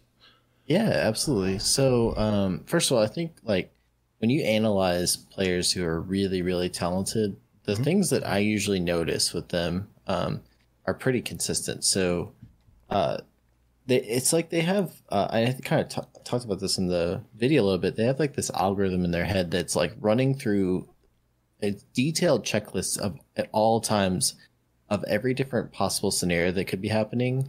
So they're like always prepared for things that the average players, maybe not really thinking about yet. So for example, we were talking about crosshair placement is one of them. If you watch a player like Shroud or any top FPS player, they're always like looking at the right spot at the right time. And it seems like they make it look really easy because they're just like, oh, it's always, like aiming so well or whatever. But what it really is just this habit that's formed by practicing, being super intentional with where you put your crosshair so that you minimize, how many different adjustments you need to make in order to take a shot. And we were talking about this a little bit in the pre-show. It's like, if you're for some reason, especially on console, but I think it's prevalent everywhere, people tend to like kind of look at the ground while they're moving around. So then by the time you do see someone on your screen, you have to make some big adjustment to like flick up to the player. And if you're really conscious of like where your crosshair placement was, you probably only have to make a very small adjustment, if anything, to take the shot. Does that make sense? Yeah, it's almost like a free shot almost. It's like you just have to move very little. And I notice that too with a lot of good players, especially sniping, is that they usually aim a little bit low because a lot of people slide in doorways. And man, I watched your sniping with that Beloved you used. Damn, you were right on. I mean, I hope to get that good at sniping one day. I mean, I consider myself okay. I just don't use it enough to get really consistent with it. But that's one thing I'm going to work on over the summer. But yeah, you mentioned with like game awareness, things like sound cues, time remaining in the round, your grenade and ability economy, paying close attention to the radar. This is something I wanted to talk about, the radar. This is the reason why I really struggle at other first-person shooter games now, is that Bungie has ruined me when it comes to first-person shooter. Bungie is like... radar is very generous. Yes, it's like... It gives you a lot of info. Well, that's the thing. Bungie wants a fight to happen. They want these people to see each other, and then they want them to figure out how to set up your pre-shot, how to set up your positioning, how to be one step away from cover, things like that. Those are things that I really practice a lot. But when I go into a game like what Hazel plays, like Warzone, 2 things I have an issue with. The first, there's no radar. So things tend to get a little campy, in my opinion. People tend What are you to talking about? I know playing solo, at least, I've noticed a lot of Warzone, a lot of people like to camp around and shoot people as they run by them. I mean, this has been people have been talking about camping in Call of Duty forever. And I used to camp. I used to be a camper because other than sound cues, and those aren't even that good in Call of Duty, I think they've improved footsteps a little bit, and directional sound a little bit better.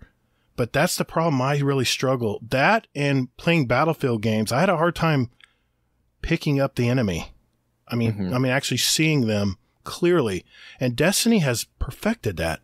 They perfected the radar where you can tell if someone's above you or below you and near you, and that red radar intensifies. There's going to be a fight.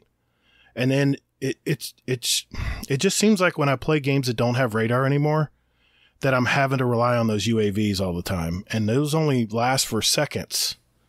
So yeah, you can get a little spoiled with Destiny for sure. I think the other games make more use of things like talk about like listening for the sounds very intensely. So again, I grew up playing Counter-Strike where like the only radar you really had was where your teammates are, and then if someone was spotted, they would show up, right. Or if they shot or whatever. But like the majority of the time, it was on you to figure out where someone is based on what you hear, what you see, talking to your teammates, knowing like what areas of the map that they have covered, and so you can kind of like process of elimination figure out where the enemy could be.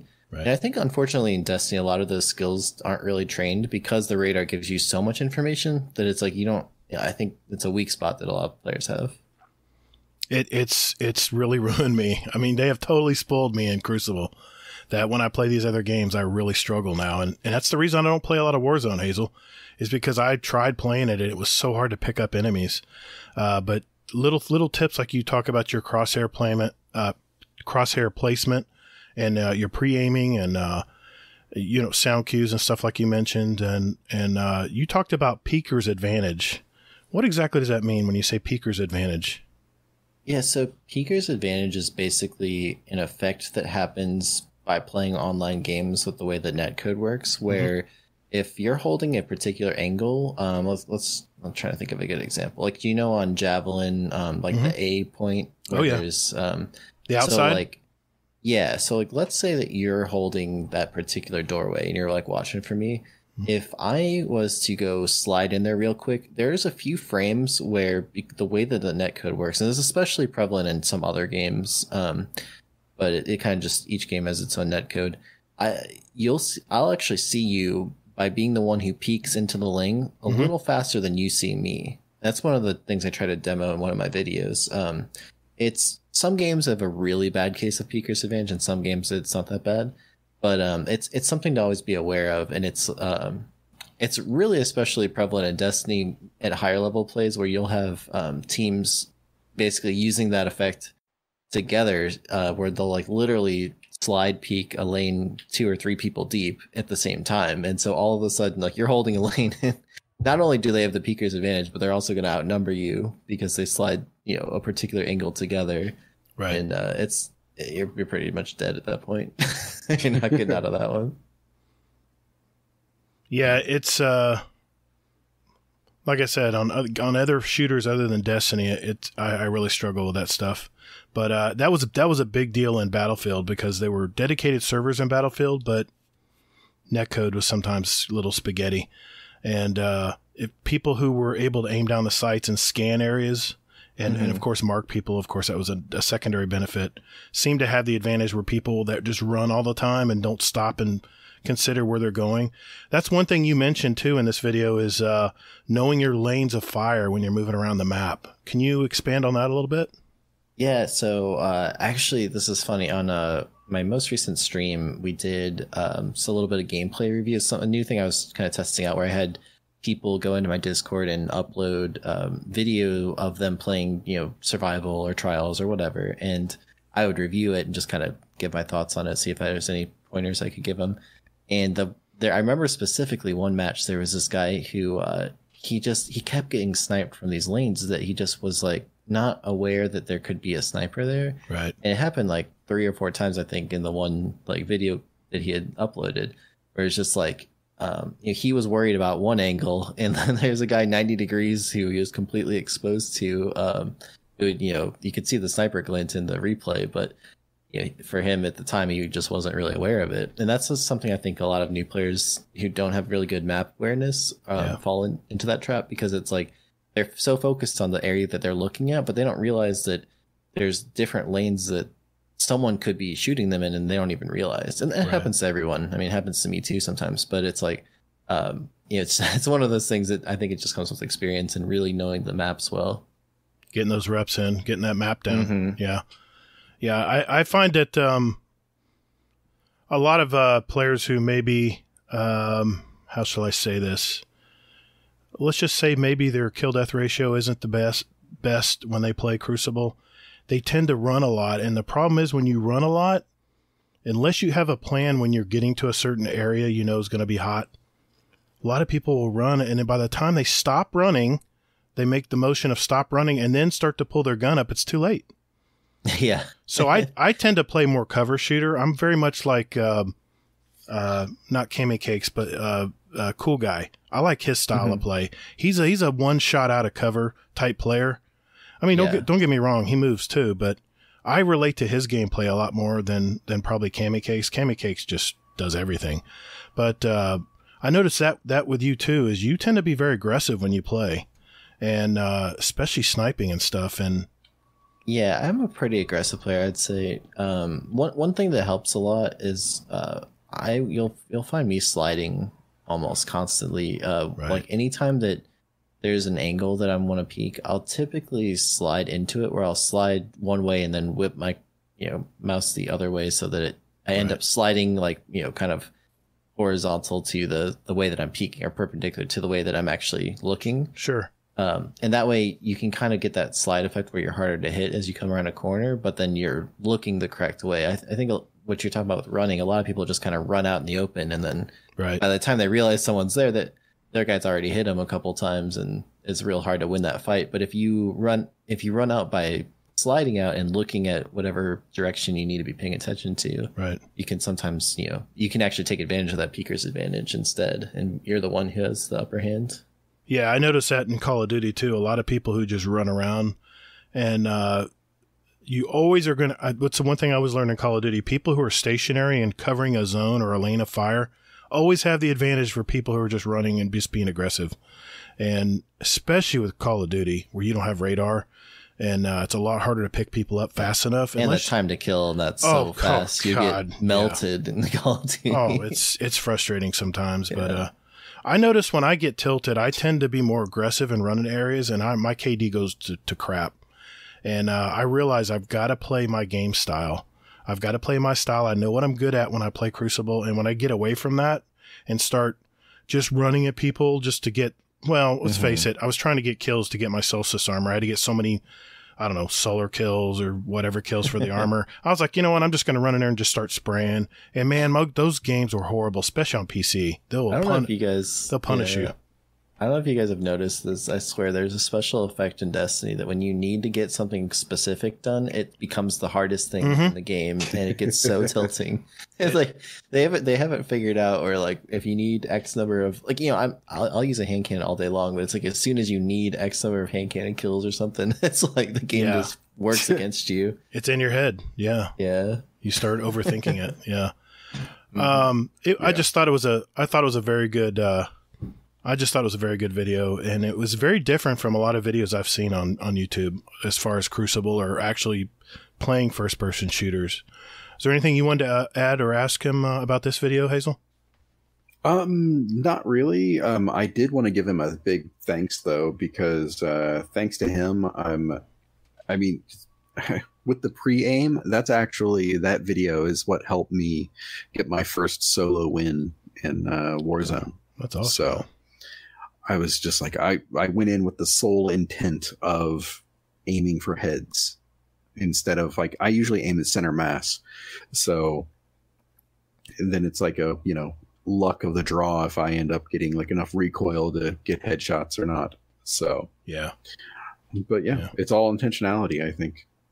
Yeah. Having a plan. I've noticed that in Warzone myself too. if you take the extra like, tenth of a second or whatever to actually hit your headshots instead of just kind of spraying, you can win a lot of like 1v2, 1v3 fights just by hitting your shots. It's another game that rewards headshot accuracy quite a bit. There's something.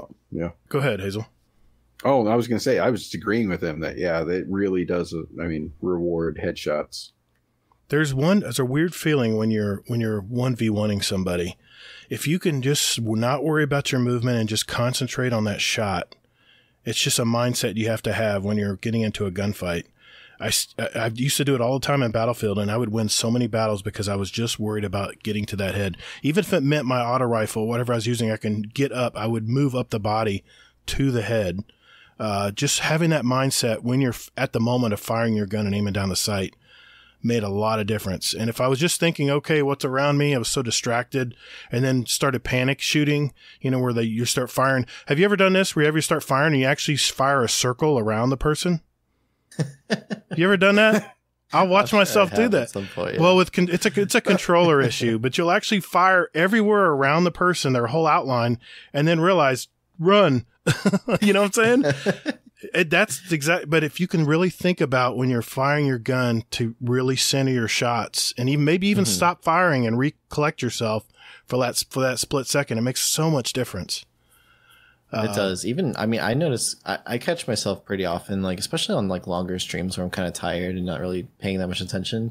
I'll like start to get lazy with my aim, and I'll just kind of start spamming shots at something. And like, I realize like, wait a sec, I'm like not aiming. And then I'll take a second to like kind of reset myself. And like all of a sudden, now I'm, 3-tapping everybody and hitting all my shots. It's like, people die a lot easier when you're actually aiming at them. So it's an easy habit, I think, to just kind of get lazy and just kind of spam shots towards someone without actually really aiming.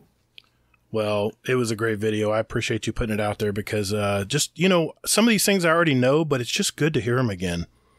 It's just good to reinforce those things that you've been working on. And the last thing you said in the video, which I always repeat whenever I'm talking about Crucible, is record your gameplay and play it back at slow motion. Sometimes I forget to do it at slow motion because I'll lose a gunfight and I'll go, wait a minute, let me rewind that. What happened there? Mm-hmm. But putting it in slow motion, you can actually see frame by frame what you maybe should have done a little bit differently. It's kind of harder to do in real time. So when you said, that's a good tip. I think that watching back, your own stuff, it's just helpful to notice things that you missed in the moment when you're actually playing. A lot of times, like, even I think, oh, I should have hit that guy, and I look back and like, oh, actually, my aim was like a little off. Like, there's a reason that snipe didn't land or shotgun missed or whatever. Right, exactly. The second video I wanted to talk to you about was one you mentioned earlier while we were doing our interview with you, is how to get into that flow state when gaming. In other words, getting in the zone. Mm-hmm. And you said it happens when high level of skill equals high level of challenge. And you even quoted. I'm just gonna say this quote because it was so important. I hope I'm saying this right. It's Kevin Maney. Is a high performance expert and author that you addressed. Yeah, I actually discovered him while I was doing the research for this video. He seems like an interesting dude. Yeah, and it says when someone is in the state of flow, that person's brain is not thinking about anything. It's just processing things through chunks of a total instinct level. And he also says athletes in a state of flow describe knowing what will happen just before it does. Knowing how a defender will react to a certain move on an instant before doing it. Of course, if you know what will happen, you'll succeed at doing it. If an athlete in the state of flow, if that happens, an athlete's going to have a standout game. That was such a great way of phrasing that because, how do you describe people who are in the zone? You just say, oh, man, that dude is in the zone. But what does that actually mean? It's so funny, actually. So that I think... I haven't watched that video for a little bit since I created it, but I believe that the clip that I have in the background, either at the same time or around that same time as talking about it, was on Distant Shore, and I was playing Trials with some friends, and I remember like I was just so absolutely in the zone that I was like perfectly predicting exactly what was going to happen just before it happened. Like my crosshair was like in the pixel perfect spot where I was like just lining up shot after shot after shot. It was like my brain was in like hyperdrive mode where it's like I wasn't even thinking, but it was just like everything was lining up perfectly. And then, on the flip side, you have the completely not in the flow games where you're just, nothing's going right for you. It's like a Murphy's Law situation where every little thing that could go wrong is just not going your way. And it's amazing the difference that it makes. Yeah. And I think that if I remember correctly, it was where you were playing Trials and you had your beloved out and you triple shot 3 people peeking all, and you just timed it perfectly. Mm-hmm. I think you got 3 headshots in a row and just totally closed out the round. Yeah, that's the one I'm thinking of probably. Yeah, it was a great video. It was a great clip. Yeah, you should see it. It's just amazing. You talk about, you refer to another psychologist. I just call him Dr. C. I was going to say, you didn't go for his name. No, I'm not going for his name because I'm terrible at names as it is. That's a long one. He's a Hungarian psychologist, and the state of flow was just being fully immersed in what they're doing. I mean, that was how we do it. And you brought this up, and you said, how can we trigger a flow state more naturally? Can you remember some of the things you mentioned on this? I can read them out if you want, but why don't you refresh my memory? Okay. I have a rough idea. Sure. I'll tell you what, I'll go over a few and then you just kind of expand on them. The first one was, it requires a commitment to face risk matched with the required skills to thrive in those conditions. Having a growth focused mindset and have the belief you have the capacity to improve. And then having an open mind to criticism and wanting to learn, and finally to drop that ego. Man, do I need to work on this part. Yeah. It's funny. Go ahead. No. I was just going to give you an example on my part. Is I have been avoiding competitive, not only because I've heard of all the stuff going on PC with this game, but I think I need to, I'm worried about the risk of playing 3s. So I play a lot of 6s. Mm-hmm. And I think this sentence spoke to me, to face the risk and match it with the required skill to thrive in those conditions. And I thought, you know what? I really need to start playing competitive. If I really want to get good at my 1v1s and team strategies, I need to not be worried about how I do. Just go in there with, like you said, the second part, the growth focused mindset, believing that you're always improving, and then having an open mind, and not the ego part's hard for me too, because I always think my shit doesn't stink, so to speak. But I get, don't worry, my ego gets checked at the door a lot when I play on PC. But did you want to expand on any of that? Yeah, so there is another chart in the video. I'm blanking on the name of it, but basically the idea is that if you do something that's very, very challenging for you, there's a sweet spot where, like, if it's too easy, you don't really get challenged and your brain isn't really like activated. You're just kind of bored. And if it's too hard, it creates a lot of anxiety and stress. And right. I think that can be the case for a lot of people, especially going into things like Trials if you're like not really a seasoned player. Yeah. So it's like, I think that's the type of thing where if you can find that sweet spot though, where it's like the level of the challenge that you're presenting to yourself is matched with your actual ability level to complete those challenges, that's where like you really feel good. And I think that's where, it's a reason that you want to be practicing and you're trying to like always be improving. Because then when you do, maybe if you're not normally like a player who'll go into competitive or Trials or whatever, if you keep pushing yourself to the point where you start to feel comfortable in those situations, that's where your play starts to really excel.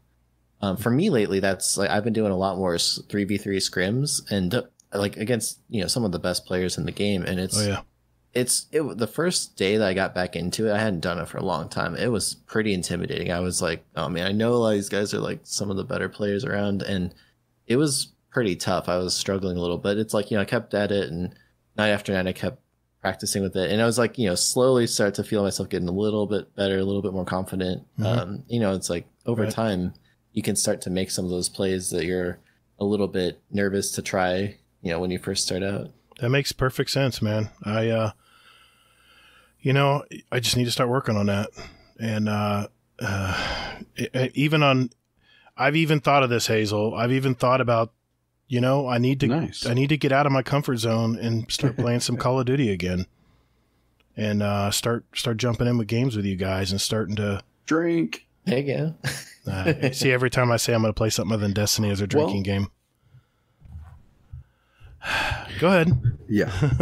Well, here's actually what I did was, so just so you know, Pattycakes, is I haven't really played Destiny in probably maybe 3-4 weeks, maybe even longer than that. But what I've been doing is I'm playing Warzone, and I've just been completely immersed in it. And what I've actually started doing is I went back and I sort of started tweaking my settings on Destiny to be more like Warzone. Because I like the movement and everything else. So now that I can tailor my buttons and things like this to be more like Warzone, I'm like, okay, I'm going to try this and see how it works. Now, I mean, time to kill is different and there's a whole list of other things that are different. But I just like the movement in Warzone so much better than I do Destiny.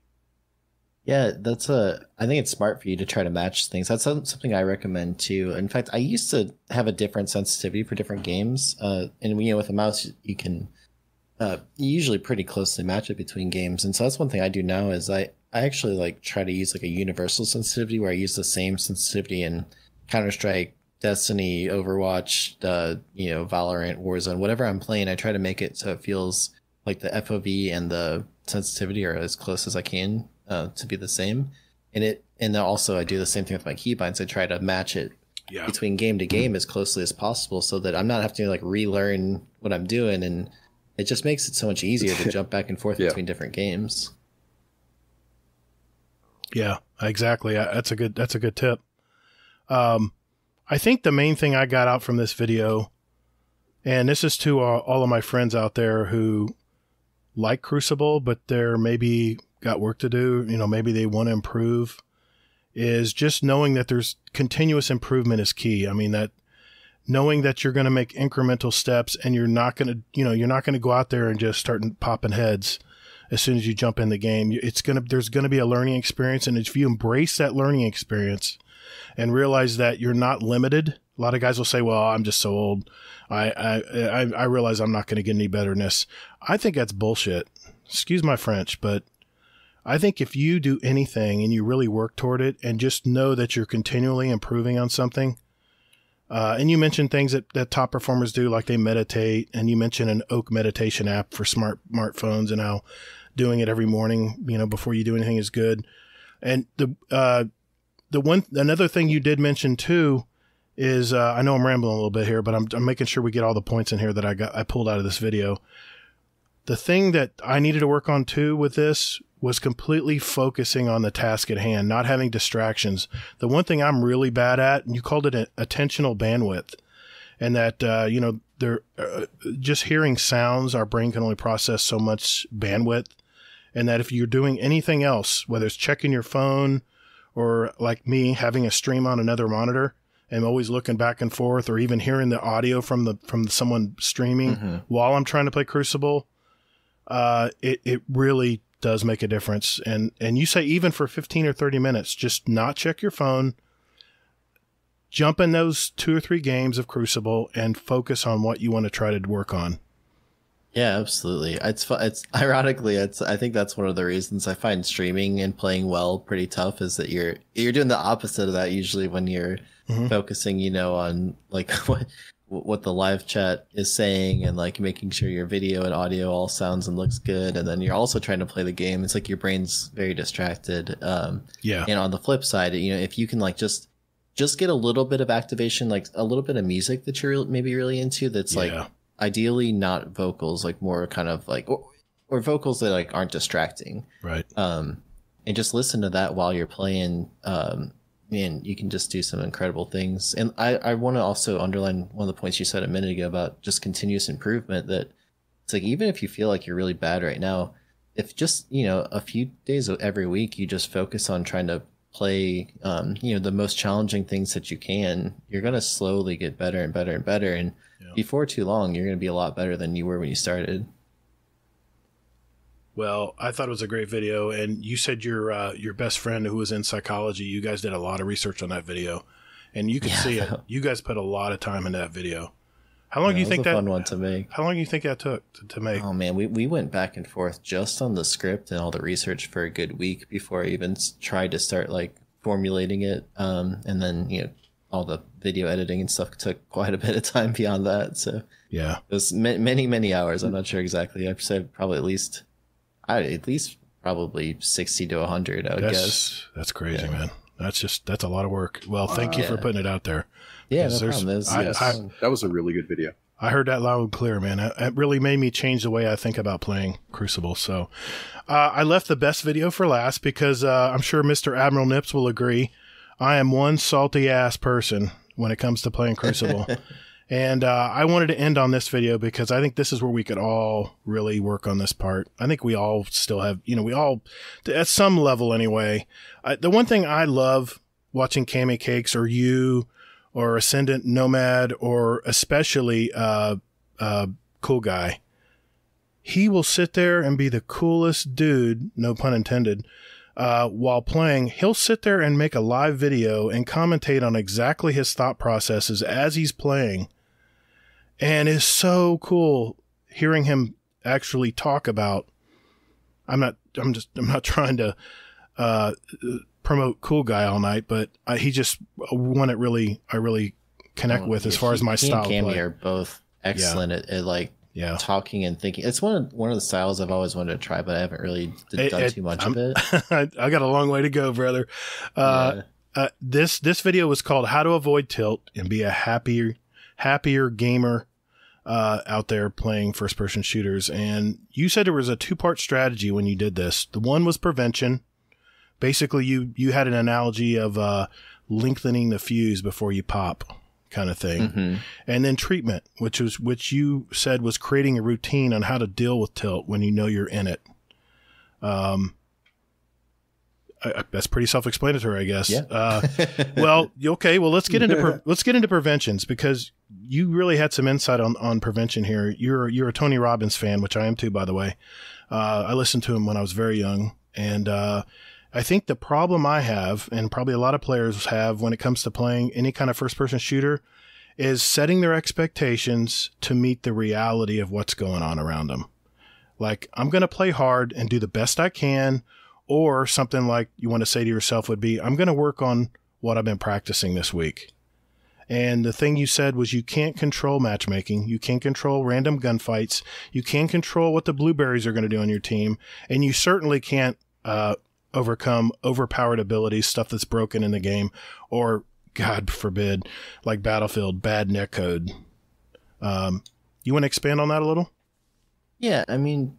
Speaking of netcode, I think the Destiny netcode could use a little work. I was trying to avoid that, but I think all shooter games have netcode issues. Yeah, it does. I think that there's so many things that are out of your control at any given time, and really all you can focus on is yourself, right? And that probably is for many things in life, but I think it specifically also applies to playing games where it's like you can focus on having the best movement you can possibly have to position yourself in the best locations to minimize, the danger that you're in and maximize the chance of picking up kills. Right. And like that stuff that's completely under your control. You can focus on really working on your aim and, map awareness and stuff like that. And like, you can always be doing stuff like that. Whereas like, the people, the dummies on your team who like go to capture the wrong zones or like, that block you. I have a couple clips where I got Titan shoulder charge right into a wall by my own teammate. Oh my God. And stuff you like that. You killed by the that. architects. I love that phrase. Yeah, exactly. So it's just, that stuff's not under your control. And so it's like, of course it's a little tilting, but like to the best of your ability, you got to focus on stuff that you can control. Yeah. And the things you said you can control was eating well, exercising, taking breaks away from the screen, other non-gaming stress things, because those things don't really make you focus on the game. And this key phrase you said, and this really sticks in my head, was, quote, most people would not have many friends if they talked to them like we talk to ourselves. So basically what you're saying there is, come on, man, give yourself a break. Yep, absolutely. I think that a lot of people, myself included, of course, at times can benefit from, thinking that way. Yeah, and I'm very bad at talking to myself. I'm abusive. I have a very abusive relationship with myself when I'm gaming. It's like, I don't know. It's just you worry about your stats. You're worried about not looking good or being embarrassed, and slowly but surely I'm dealing with this stuff. But I've never liked to lose, and I'm just very competitive when it comes to stuff like this, and it's very tough for me. But this video that you put out here really, really honed it in for me. And this is a video I'll probably play every morning before I jump on the Crucible before going to work. Nice. Yeah. You talked about the emotional resonance ladder, and you talked about all these different moods from negative to positive on each end. And you said you may not totally believe in it, but it was something to consider. Can you explain that just a little bit? Chime in on that a little. Yeah. So first of all, this kind of comes from like the woo woo, like law of attraction stuff. And I'm not really 100% sure how much I believe that stuff. Yeah, if you've seen like The Secret and those kind of movies and stuff like that. Sure. But what I do think that this has value, and I think Tony Robbins talks about this too, is that if you're feeling, things like gratitude, you can't also feel like, angry or whatever at the same time if you're actually feeling, those positive emotions. So it's like the whole idea is just do what you can, do a little meditation, do like gratefulness practices, stuff like that makes you feel good. And, you're more likely going to kind of shift yourself away from those bad feelings. Yeah, and you had a challenge in your video. It said, make a list of 20 things you're grateful for. And you quoted also, you said, where the focus goes, your energy flows. Like your, you had that quote. You had an example where you said, okay, you showed a room of blue hues and some green hues in the back. And you says, okay, look at this picture very carefully. And then you took it off the screen. And then you said, now name all the green things in this video or in this picture. And we were so focused on all the blue hues everywhere in the room that I never even remembered there was any green in that picture. And you talked about the reticulating activating system, which is in your brain.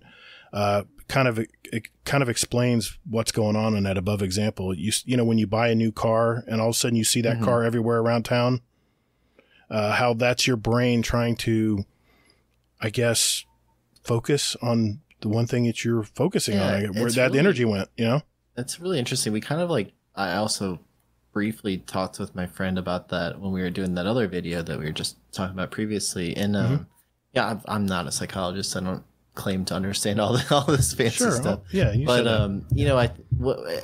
It's definitely something that I think is interesting when your brain tends to focus on particular things. And I guess the whole idea of that ladder is that if you spend several minutes thinking about all the things you're really grateful for, you're probably not going to be looking for all the things you feel crappy about. But on the flip side, if you're thinking of all the things that are kind of not going so great in your life or in the day or whatever, you're going to notice more of those things. So it's the whole idea is to try to kind of do a interrupt of your thinking patterns and see if you can get on a more healthy wavelength. Tony Robbins was always so good at that. He was always good at switching people off their way of thinking. Oh, one of the best for sure. He is. He's one of the originals. Yep. And you just mentioned that reducing tilt starts outside the game. You become the average of the 5 people you spend most time with. And, also finally you wrap up on prevention here was being positive on your team tends to rub off instead of saying, you guys really should have picked it up this game looking at the scoreboard, at the beginning. That kind of thing, and how that is not helping your team at all. That you need to be more positive about. And if you're not having fun, then why the hell are you there? This is how we get away from work. This is how we get away from life. And why would this be? Why would you want this to be stressful in your life? So these are things I got to think about when I play. But before we wrap up here, I just want to talk about things you can do to treat it. You're in tilt, right? You're definitely tilting. I'm in tilt. I'm running in there and just dying and dying and dying. I'm doing the same stupid things. And you say something that your mental state follows your physical state, and the opposite happens too. Your physical state follows your mental state. So the main thing you said was not to spend too much time in one position. Some other things you mentioned was not taking breaks and eating healthy snacks and meals, not getting enough sleep. Don't be a grinder. We'll just skip that one. Do some push, do some push-ups, take a walk, get a drink of water. These little rituals are like a reset button, you said. And, of course, meditation, consistent exercise. These are things I'm working on in my life right now, in fact. So, anything else you wanted to comment on that part? I mean, that's pretty self-explanatory. First of all, I wanted to backtrack just to one section earlier, because you mentioned the I think 2 really important things. Number one is how you kind of become the average of the people you surround yourself with, and I've found that in my own life to be so true on literally every level. It's it's like the people I hang out around. It's like the types of foods you eat, the things that you kind of think about mentally, and in gaming, it's like when I'm hanging out with certain people, they just kind of get my mood down. It's like they're just naggy, and it's like you could be in a great mood, and all of a sudden, like they kind of influence how you're thinking, and it's like you're not in a good mood anymore. On the flip side, there's people who are just always super fun to play with, and it's like you could even almost be in a bad mood, but they lift you right up. And it's like if you can surround yourself with more people like that and less people who get you down, you're just going to be a happier person overall. So what you're saying is, Fluffy, I do want to play Crucible with you. I know I am highly salty. I'm really going to work on it, and I really do want to play some Crucible games with you. Just an aside. And Nips has mentioned it too, that I'm a salt creator. I think Nolsey even said that he is too. Shout out to Nolsey too. You said there were 4 things that you do not want to do when you're in tilt, and one was you said it earlier, don't change your settings and sensitivities. Man, have I tried doing this before. You just totally will just mess up your game. Your muscle memory will just be all over the place. You said not to vent your frustrations on your team or the enemy team. You don't need to teabag that teammate because you're not doing well that game. Gosh, that would save a lot of frustration if people did stop doing that. Lashing out at your teammates for having a bad game. Like I mentioned, the scoreboard comes up and you're like, Hazel, what's going on, man? You need to help out more, brother. What the hell you doing, man? You got the power cord? Just kidding. And then finally, the thing I really need to work on is not focus on my stats too much. And just realize that you're learning how to play the game. You're trying to hone your skills and get better at the game. But I wanted to end on that one because that's the one that I really need to work on. So anything you want to say before we move on here? Well, so I think that each of those things you just mentioned are important because different people respond to, by doing each of those things, right? Like some people, their response when they're not doing well is, oh, okay, I need to change my sensitivity. I've got the wrong keybinds. I need a different controller. It's like always, it's like an external thing that's not like their fault or whatever. So that's like one common thing. And then, different people, it's like, oh, well, they're going to really focus on their stats are not good. Or maybe like they get really angry at their own teammates and it's never their fault. It's like your teammate's fault. And so I just think that that kind of like feeling comes out in those different ways. And it's good to be mindful of like which ones of those you can relate to. That's all right. I'll edit that out. That's a good point, man. I just want to tell everybody, you got to visit this man's channel on YouTube. He has some really, really great videos that don't just talk about the meta, what gun you use, what's the greatest auto rifle right now, things like that. I mean, you talk about that stuff too, but you talk about a lot of the other things that people don't talk about as much. And that's the reason I wanted to pull these 3 examples out. You have a ton of videos in there. And this is why I said at the beginning of our intro that you're one of the most underrated YouTubers out there. When I saw your channel, I was like, this guy does really great stuff, and maybe not enough people know about it because it's just really, really great stuff in there, man. So thanks for that. Thank you. I appreciate that. There's a phrase I learned a number of years ago that I like to think about with my videos called hiding the broccoli. Have you guys heard of that? No.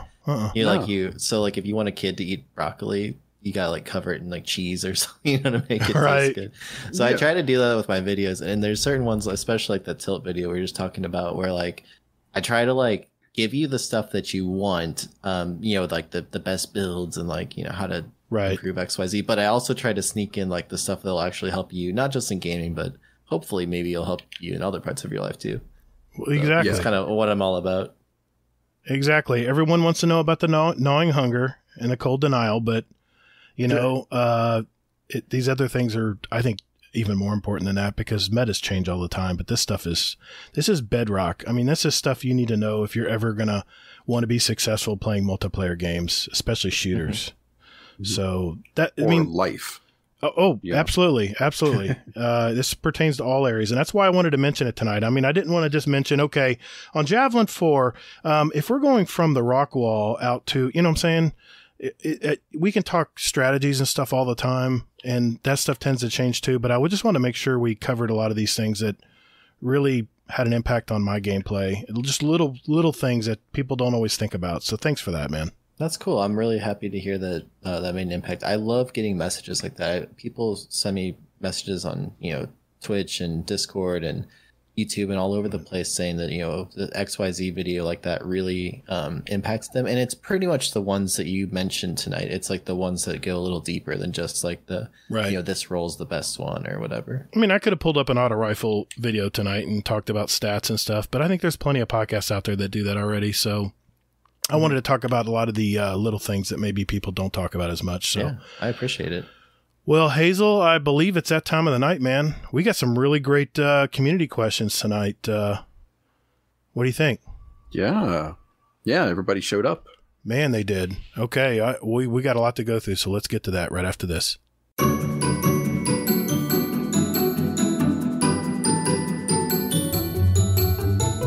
This is where our community sends us questions for our show and our guests, and we have several tonight.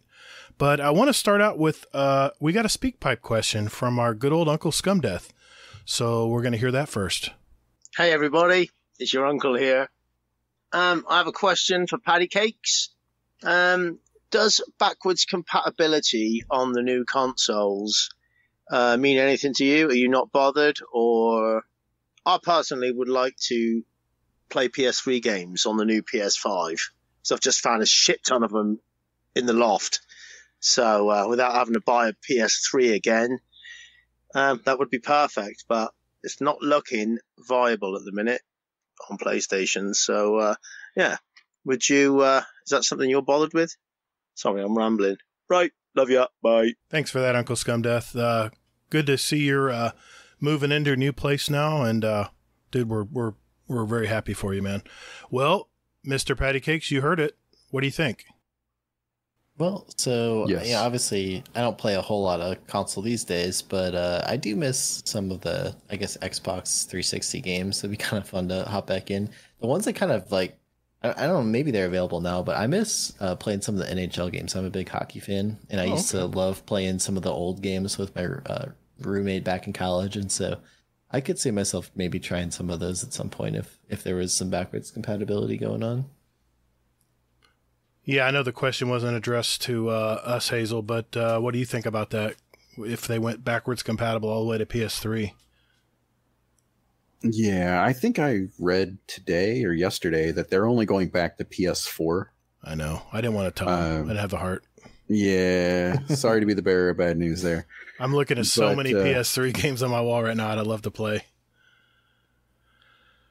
Yeah, that'd be nice. But yeah, that's what it looks like is that. And I mean, it would be great to go back and play those PS3 games, but I mean, I don't know. I just kind of think that backwards compatibility is one of those things where it's, I mean, how often are we really going to use that? It's a nostalgia. I mean, it's just for nostalgia. Right. You know, like, hey, for shits and giggles, let's play NHL 98. Why not? Yeah. You know? I got a lot of these games up here that I look at and I'm like, well, I can't sell them because they really aren't worth much, and I'd love to play them again, even just to see what the graphics, how far we've come.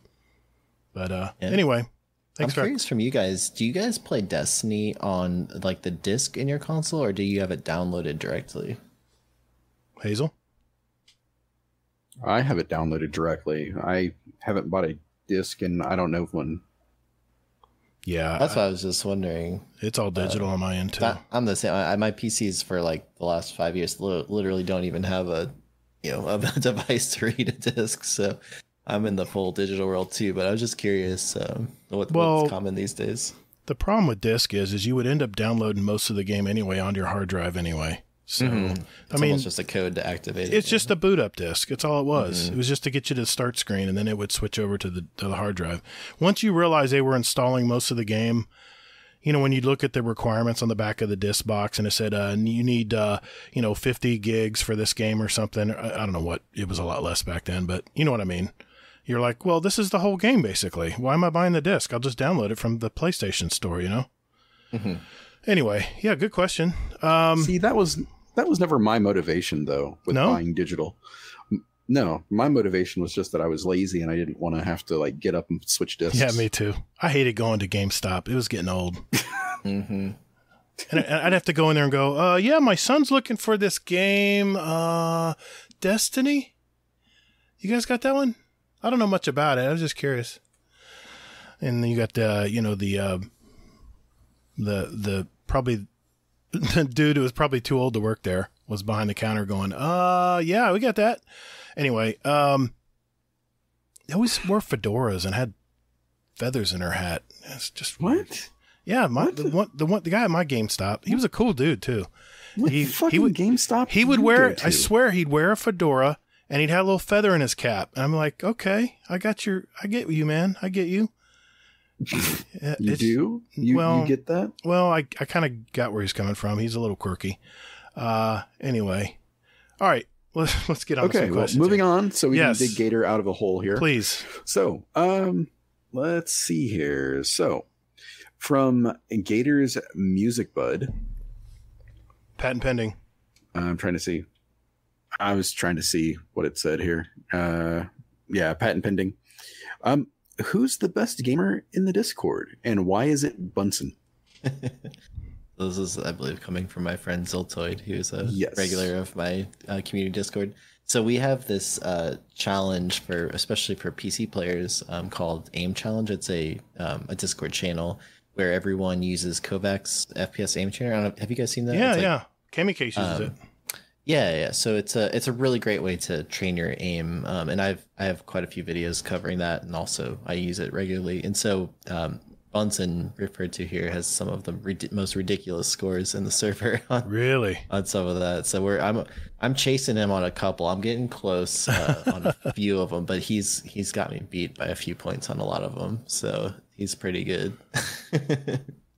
Well, I've got one here from Nolsey. You might know that guy. Mm-hmm. Question for Pattycakes. What attracted you to maining Hunter, and why do you continue to feel that is the best match for you? I'm assuming Nolsey, are you Hunter? I can't remember. He is a Hunter. Yes, he was. Yeah. Yeah, so I've been playing mostly Hunter since Destiny 1 first came out. I've played all three classes the whole time, but like I've primarily played Hunter. I'd probably say like 80 or 90% of my PvP time's Hunter. I just love, first of all, I think they're the best looking class. I love like the aesthetics of how they look. I've always been into the kind of like stealthy ninja Nightblade looking assassin thing, so I'm into that. Okay. As far as their actual game performance, I love the way they move, like especially in D2 with the dodging and like sliding and jumping and being able to change directions on a dime. Right. I've just always loved that. I feel like the neutral game of them has always been really fun and strong, so I've just felt attracted to it. I have been lately trying like to spend a little more time on like Top Tree Dawnblade, for example, and some of the different striker subclasses, or particularly the bottom one for Titan. But I just really like Hunter. I don't know. I've always been drawn to it. Okay, Hazel, you got one? Nice. Well, actually, I have one that's not one of these. So regarding the aim games and that kind of thing, are there any of those for like PlayStation or console? People ask me that a lot, and I'm not really sure, to be honest. But here's the thing: is that with controller, so much of the feel of it is based on the actual engine of the game you're playing and how it's set with all the different like reticle stickiness and stuff like that. For example, I'm sure you've noticed in Destiny, certain guns have like a lot more aim assist feeling, where it kind of slows down and feels sticky compared to other weapons.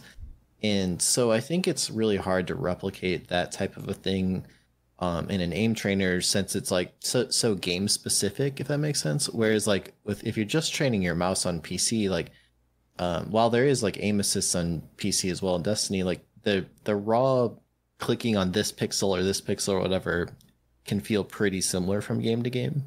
So I think it's just a lot harder to replicate that same type of an idea on controller, because it's so much more tied to the game that you're actually playing. Okay.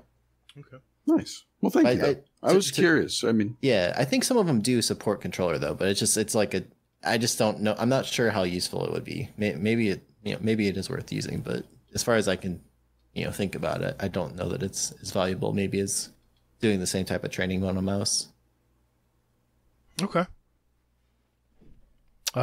Is it my turn? Well, it's your turn.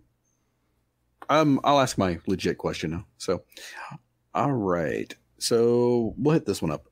Jealous says, question for Gator. What would you do if bounties were removed from the game? I'm sorry, excuse me? I don't know what you're talking about. Yeah. Yeah. All right.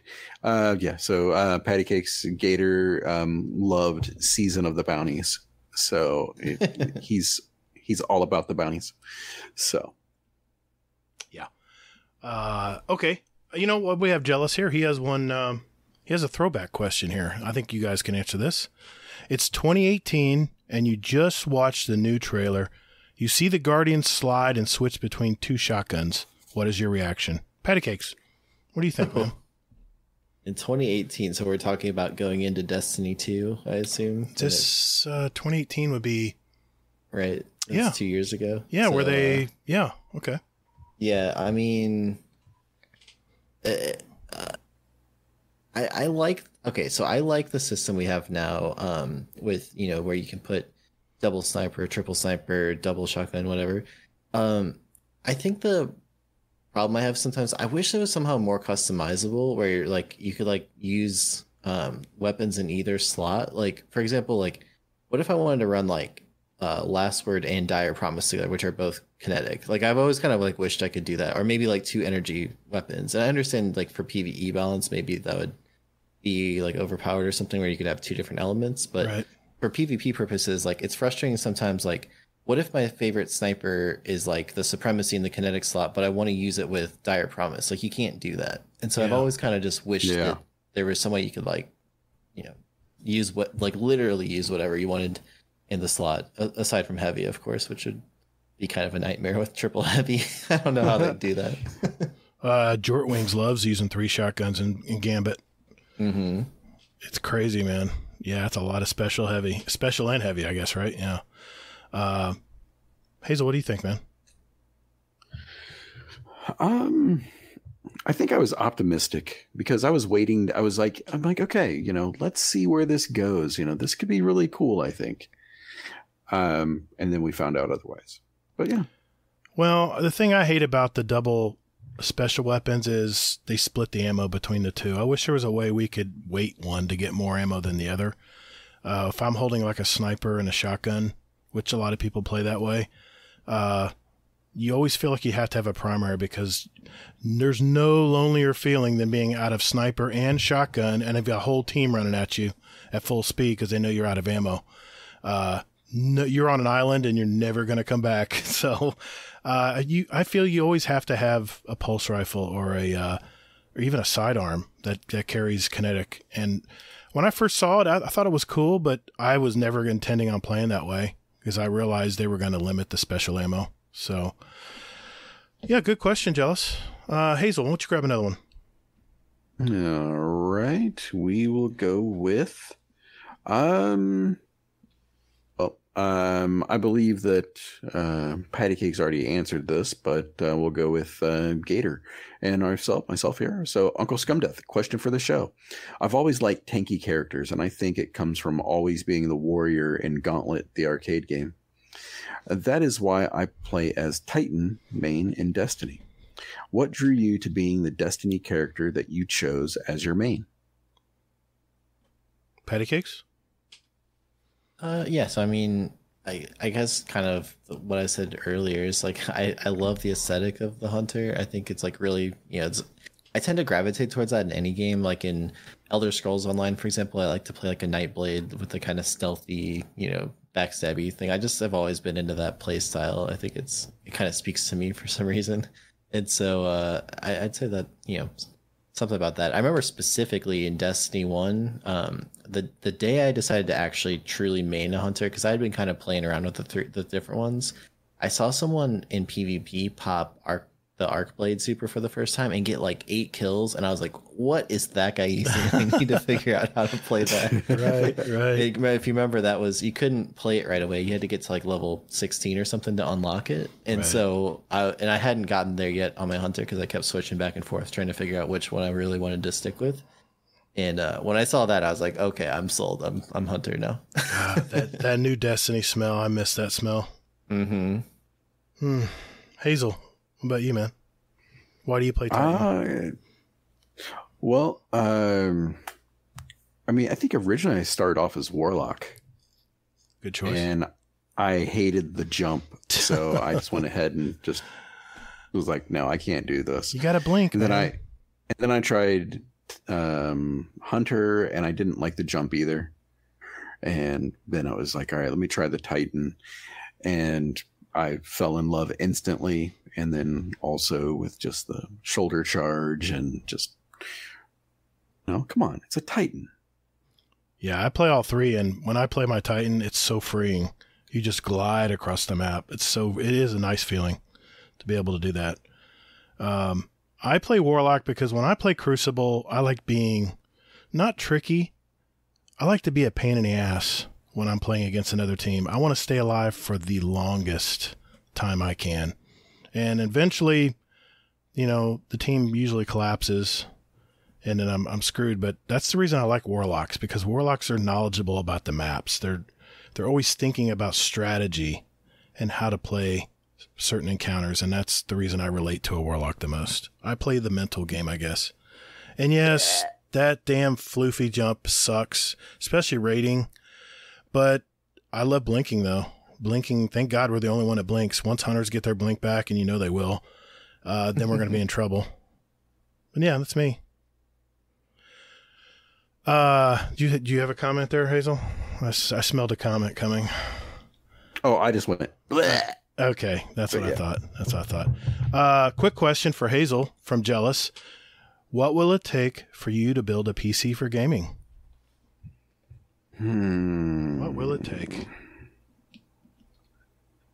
Well, I think an interview with Pattycakes. There you go. Come on, Pattycakes. You got to get him PC gaming, man. Come on. I'm done. I've converted many people over to PC, so be careful what you wish for. Well, no, I think it's like, this is like the first step. I really truly do. I think that I'm actually starting to look into it, and I know that Kingsley sent me a spec sheet for one like PC that I could build, and I'm like, all right, okay, all right. Yeah, on our tech channel, I think I might do this. Your tech channel, you got a ton of people to help you, man. Oh yeah, well, I mean, Pattycakes, his channel too. I mean, he has a channel in there with that too. Mm-hmm. That's right. So.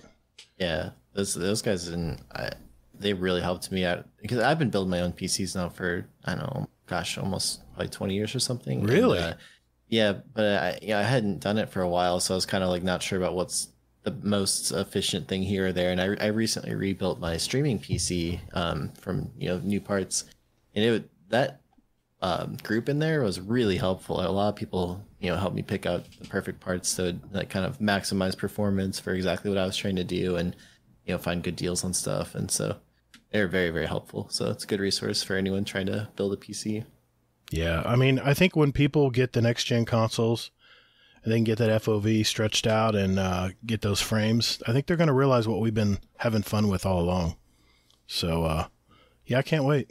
I think it's going to come down to, though. I mean, it's going to be like that switching point where, I mean, I think people are either going to have to go either PC or console. I'm going to do both. Well, I mean, but to me, there's just better games on PC, quite frankly. But there's a lot of games.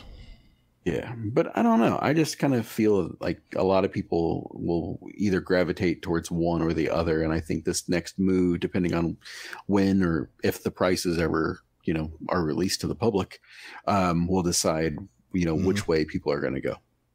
Yeah. Yeah. All right, Hazel, let's pick another one. All right. Okay. I like this one. This one's fun. Chris 3711. So Gator, I have one question for you. If or when that Guardian Con is back in Orlando, how big is the after party going to be at your house, and can I swim naked in your pool? Oh God, I saw this question, I'd laugh. Chris, I do not have a pool. A lot of my neighbors do. Maybe we can crash their pool. We tried to do a pool a long time ago, and I just couldn't spend the money on it. It was just so much money. If you don't buy a house with a pool already, it's really a stretch to put a pool in these days. But I got plenty of bedrooms, man. If you guys want to sleep over and maybe do a little Destiny gaming, and I got several screens, we could definitely get a little LAN party going, that's for sure. I'm there, man. Until I'm there. your wife finds out. No, it's all right. I'll just tell her to go, go visit my daughter on the coast or something. I'll figure it out. I'm game, man. I'm game. I already told you we go to what, Hop Dotty after it's across the street. It's a nice hamburger joint over there. They had one of those in Denver. It's so good. It is good, isn't it? God, it's some good. Oh, yeah. Did you guys both make it to Guardian Con last year? I've never been to Guardian Con. Oh man, it's so fun. I went for my first time a year ago, and it was awesome. I was really bummed that it got canceled this year. I think it's the right call, of course, but it was so fun. I'm anxious to go back again someday. Hazel, you want to tell them your story about what was supposed to happen this year? My wife got me tickets for my birthday to Guardian Con for this year. And yeah. And COVID happened. Thanks, That's COVID. Rough. Yeah, I hope you guys can both make it. I think I didn't even know that many people there because I was just brand new to the whole content thing. And I had such a good time. And I think now I know so many new people in the community and over the last year or so of doing this that I can't wait to go again to something. But hopefully we can have it, next year or whenever they decide it's safe to do it again. Yeah, exactly. And I'll be there for that. I'm definitely going next year, no matter what. So, yeah, I'm a little shy. I know I don't sound it, but I'm pretty shy when it comes to social things like that. But it's just an insecurity I have. Nothing against anybody else, but I was going to do it this year because Hazel got the airfare and stuff. He was planning on coming, and I had planned on meeting him there. It's only a 30-minute drive from my house, so maybe next year. Yeah, it's good to go to conferences like that with a friend or two, just so you kind of have a buddy to kind of meet up with. Especially, I know a lot of people, especially in gaming, are not like super social butterflies. And I think it really helps to have a familiar face or two you can kind of meet up with, and feel like you got somebody to kind of tag along with, so you're not by yourself. That's definitely a good thing. Yeah, definitely. Yeah. I've lost count. Is it my pick or is your pick, Hazel? Your pick, sir. My pick. Okay. Let's find one here. Okay. This one's from Fluffy Fingers MD. Good to see you posting a question, bud. What insect do you dislike the most? That's for everybody. And then Gator, which pest is the worst to work with? Pattycakes, you like bugs? I gotta go mosquitoes on this. I hate mosquitoes. In fact, I heard in Florida, aren't they doing something kind of interesting, releasing engineered mosquitoes in the world to they've been trying for ages. Yeah, they've been trying. They had they've tried everything from flies that decapitate fire ants to love bugs, which tear up our cars down here. That was made by University of Florida to combat mosquitoes, and all they do is combat our paint on our cars. So I had heard they were releasing some new ones that were supposed to be infertile or something, so they'd mate but then couldn't have offspring. Or it sounded interesting. I don't know. Well, my professional opinion, I own an exterminating company here in Florida. That's you probably didn't know that, but I kind of gathered from the question. I've been doing it for almost 30 years, and biological controls are promising, but I don't know if you've seen the bugs here in Florida. They just flex their muscles and kick anything's butt. It comes out biologically. Yeah, they just it's a challenge. My job's a challenge here. And to answer your question, Fluffy, I'm certified in 3 areas in the pest control industry. It's the home, the lawn, and then termites. And termites, I would have to say the Formosan termites. They're like the super termites. We're like the 4th or 5th worst city in the nation for termite damage. We have all this sand around us, and they can move in and out of it really quick. So those are a pain because they swarm everywhere, come up through the middle of your house and never know it. For home pest control, it has to be German roaches. They're always the worst. But I have to give a close second to, there's this little ant we're having problems with now called a ghost ant. It's just particular to Central Florida. And these things are just a pain. You can put out baits and sprays and stuff, and they don't always do what they're supposed to do and just go away. And then lawns, of course, it has to be army worms. You'd think I say chinch bugs, but it's army worms. They can just eat a lawn overnight, and you just come out the next day and your whole lawn looks like it's been mowed for you. It's crazy. But yeah. All right, Hazel, got another one? All right. Yeah, we'll do 2 more. Okay. Let's do that. So I'm going to go with this one. And now this one applies to all of us. So Chubby Wizard 2. Question for the show. If you guys are not currently playing Destiny due to lack of content, did the Stasis reveal hype video make you want to play again? Or did it just annoy you because there is nothing new to play and you have to wait until November for Beyond Light? Personally, the video got me hyped to continue playing Destiny, but since I'm the filthiest of all filthy casuals, I am wondering what a more hardcore player's opinion is. Thanks. Love the show. I can jump in. I've got Sure. some ideas on that. Yeah. So, first of all, like I have a bunch of friends who are big Destiny fans, but they're very, serious about it, and they're real annoyed at the state of the game right now, so they're just choosing not to play it. And I totally understand that.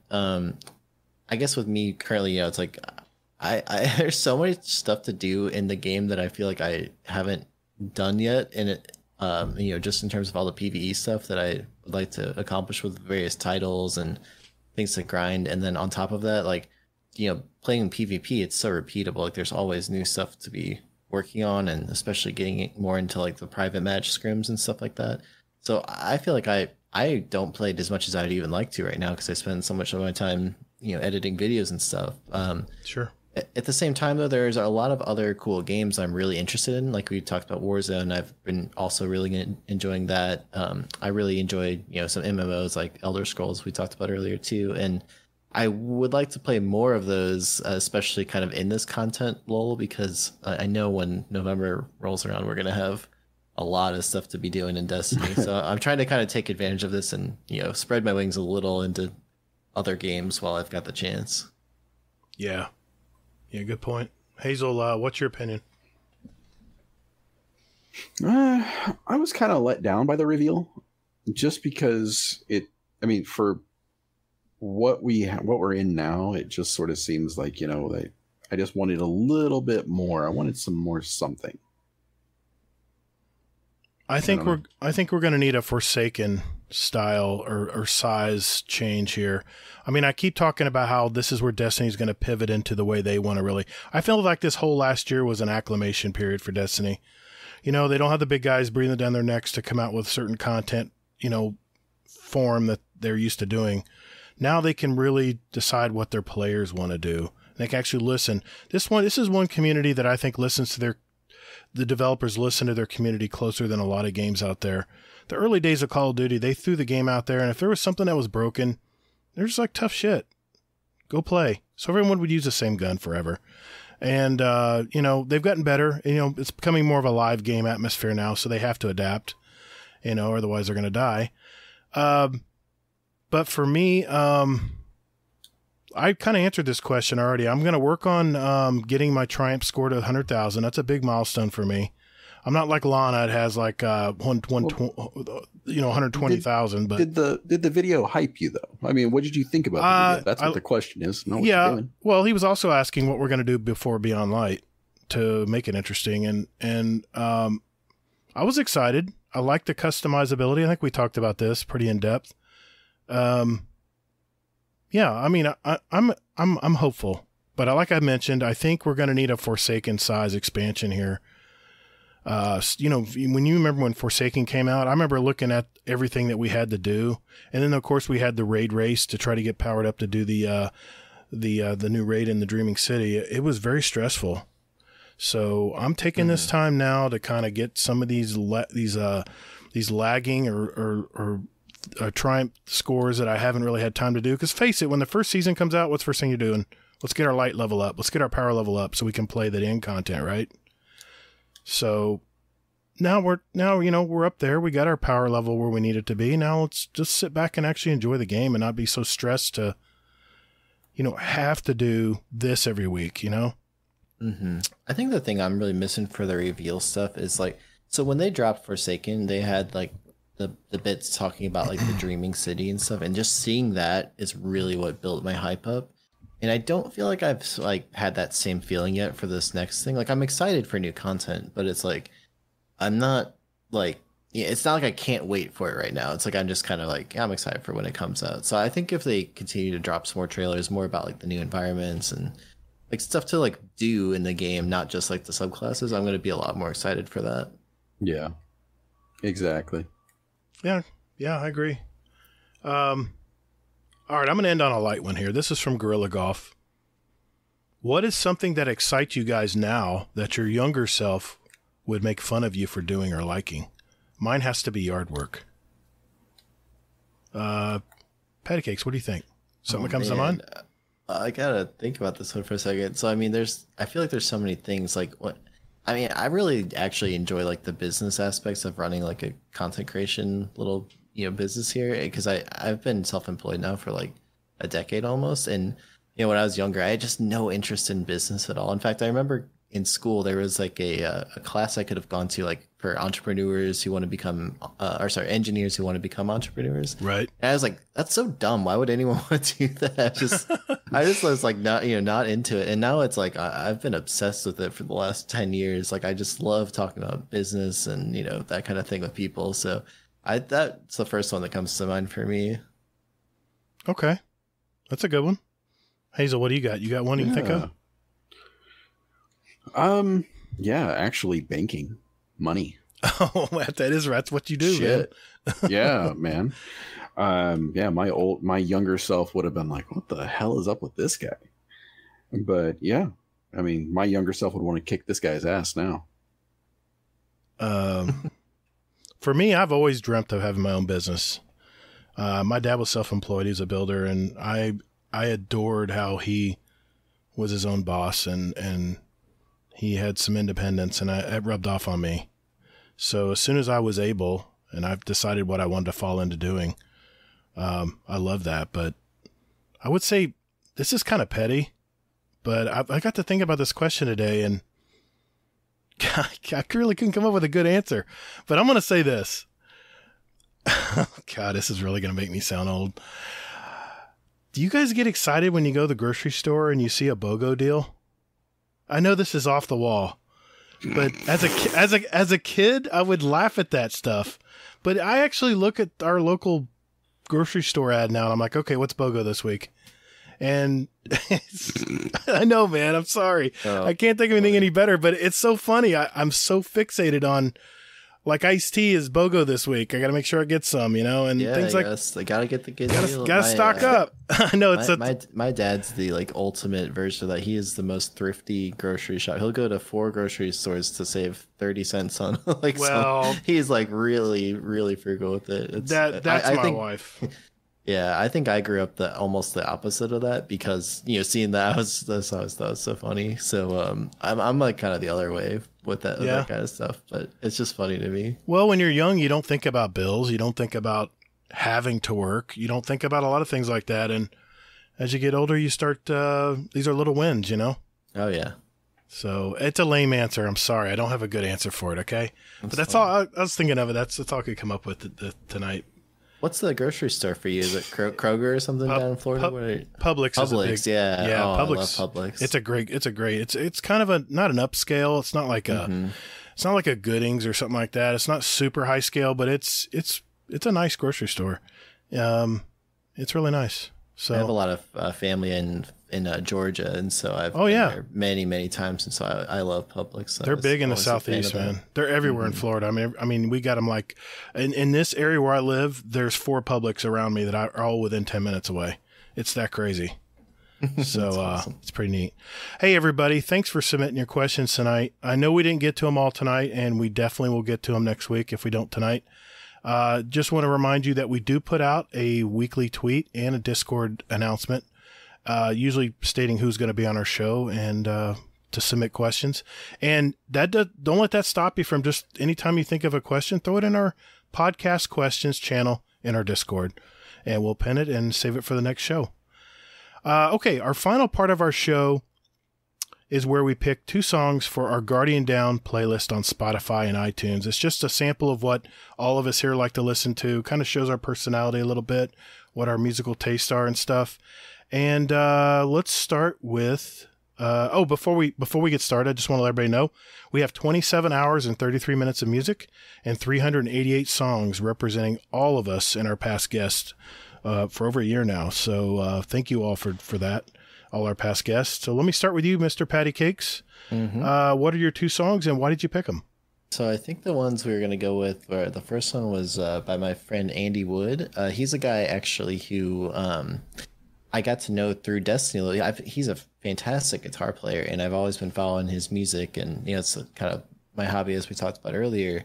And it's been fun getting to know him a little bit because he's also a big Destiny player, so he kind of follows some of the work I do.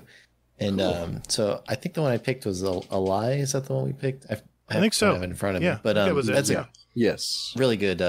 He's a shredder. If you're into rock music, and he has kind of a cool country vibe to his stuff too, which is interesting. But okay, so I like that one. Can't wait to listen to that.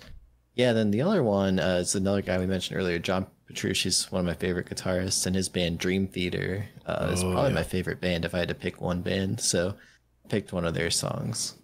I picked a song and threw it in our music channel in our Discord, and I remember Bytora came on and went, "Holy crap, Gator, what are you smoking when you picked that song, man?" It was like a 12-minute song. Dream Theater, they have some long instrumentals sometimes. I like that stuff, though. Yeah. I love that stuff, though, man. It's really nice.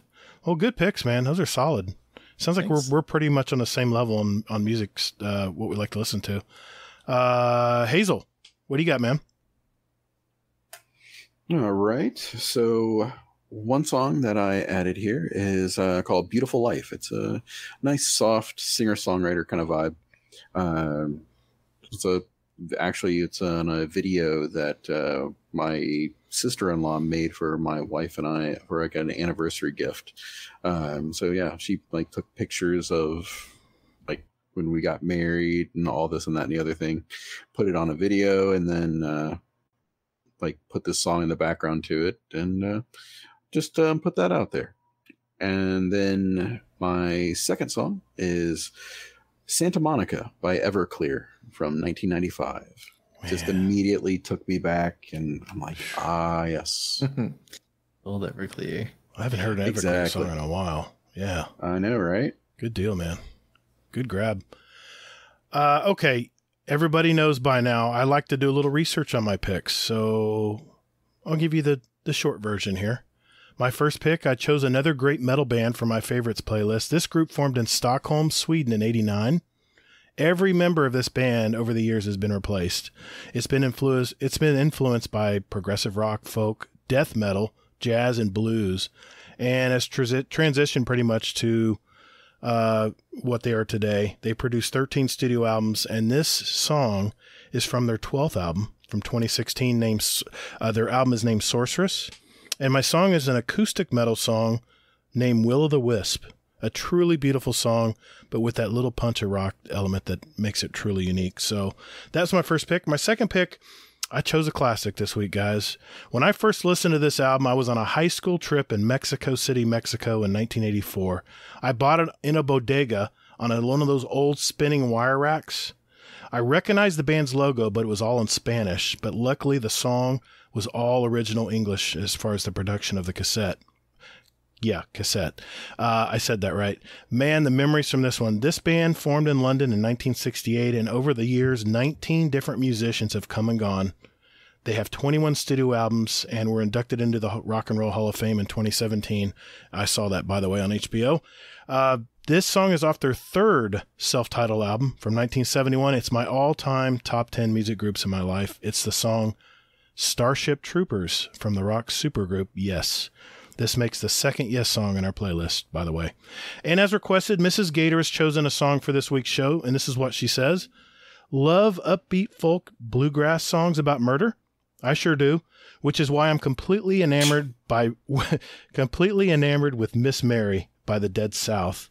One of my new favorite bands. I've never seen Umbrella Academy, but you may be familiar with this group from their song In Hell I'll Be in Good Company, which is featured on the Netflix show. Check out the videos for both songs, but especially Miss Mary, It's a classic. She was explaining to me what's in this song. It's about a lady who does drugs and kills her husband because she thinks he's cheating on her. It's a crazy ass song, man. You got to hear it though. Xanafan 711 also threw a pick in for this week. This is what happens when metal kids get into jazz music. It's both melodically and rhythmically. Is that right? Technical. And just all around fun to listen to. So Zan's pick this week is Bubble Dream by Sean. I hope I'm saying that right. But think of a math rock song from California. That's what these guys are all about. Just a reminder, I do try to put videos of some of our picks tonight in our music TV channel in our Discord. And guys, I think that's a wrap. I think we got another episode in the collection. For our listeners out there, we have 59 or so other episodes with interviews from all kinds of gamers, all in our community. So if you want to look back at our back catalog, do that. You'll find some really good interviews in there, some very, very memorable. And just a bit of housekeeping, just a quick reminder that we now have a Destiny 2 clan, and Hazel and I invite you all to be a part of it. So if you're looking for a clan out there, we have a permanent link in our Discord under the channel GDC Destiny 2 Clan, where you can find the link to join up. Otherwise, look for Guardian Downcast or DOWN as our call sign. We do ask that you join our Discord first so we can at least communicate to you, to our clan and the members of the clan in our Discord. So please do that. Mr. Pattycakes, thank you very much tonight. We had a great time. Thank you again for coming on the show tonight.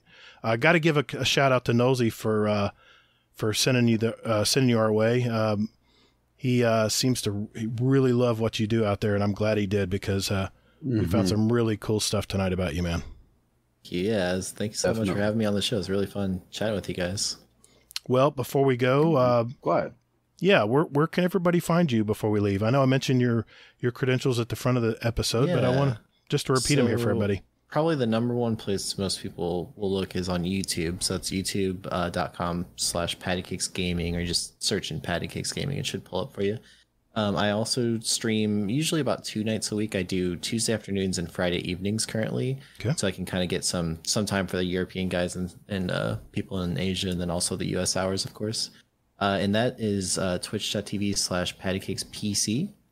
And then finally, I am active on Twitter and Instagram, stuff like that. My tag over there is PattycakesGG, like good game. So hopefully one of those will work for you guys. Yeah, man. Very cool. Very cool. Mr. Hazel, where can everybody find you, buddy? All right. Hazel NT. Anywhere and everywhere. You can contact me via the Twitter at Todd the Gator. Remember, that is GATR. You can also find me on YouTube, Steam, and PS4 as Gator, all caps, GATR and underscores in between, and Gator space GDC on Xbox. You can find us, our podcast, here on iTunes, Spotify, Google, Podbean, Stitcher. You know, anywhere you get a podcast, we should be listed there. You can also email us at guardiandowncast@gmail.com, and we're on Twitter at Guardian_D_cast for show questions or whatever you guys want to talk to us about, or just visit guardiandowncast.com for all the details. We have a bunch of great gamers in our Discord as well. Just search for Guardian Downcast. And as always, I'll post a link if you want to try to join up. Really cool group of people, really good people in here. And we're now on Instagram. Just search for Guardian Downcast. It's Guardian_Down_cast. And we try to start, I think about 4 episodes ago, we try to add something from our guest that we can post on Instagram just to kind of, let us know something that might represent you. It could be anything. I think Night Demon, put his podcast, his title screen graphic, in last week. So, Mr. Pattycakes, if you don't mind, if you could in our group DM, just send us a picture. Anything really that you like. It could be your emblem. It could be your Guardian. It could be anything you want. Sounds good. If you don't mind, we'll post it in there for our listeners to see. No problem. Good deal. Hey, everyone. If you like what you're listening to, do us a big favor. Hit that share button on your podcast app of choice. Leave us a review if you like. We would appreciate that very much. Yeah, you sitting over there in traffic. Are you doing that honey-do list? We're talking to you guys. Who the hell's sitting in traffic these days? Anybody who lives in California. Still got that out there. Yeah. I know there's not a lot of traffic now, but believe me, there will be soon. we really appreciate everything you guys and gals out there do for us. And we hope we made at least your day a little less stressful with our lighter take on Destiny. Continue to be safe out there, everybody. Take care of one another. And wear that mask in public, please. Guardians are measured by their ability to come back from defeat. So stand. Fight! Thank you all so very much for listening. And later, Guardian. Toddles. That's good.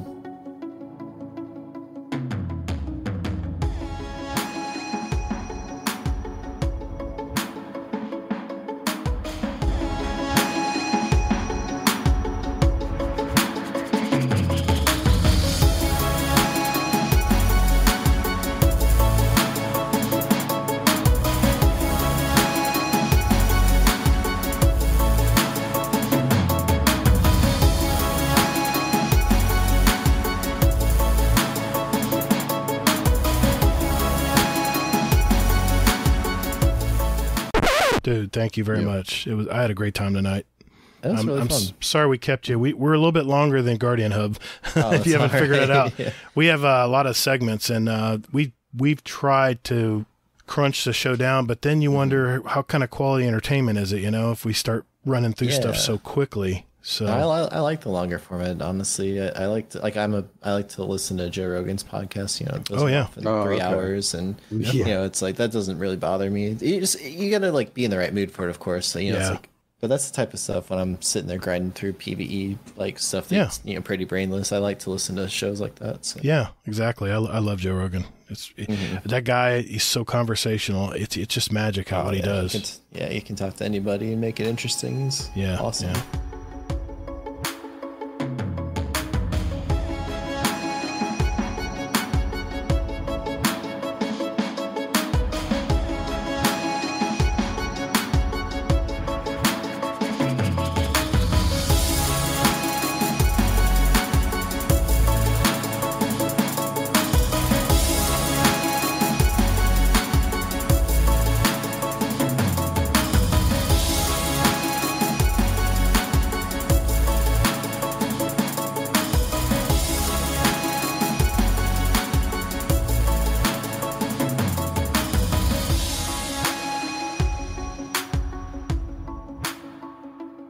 Thank this guy.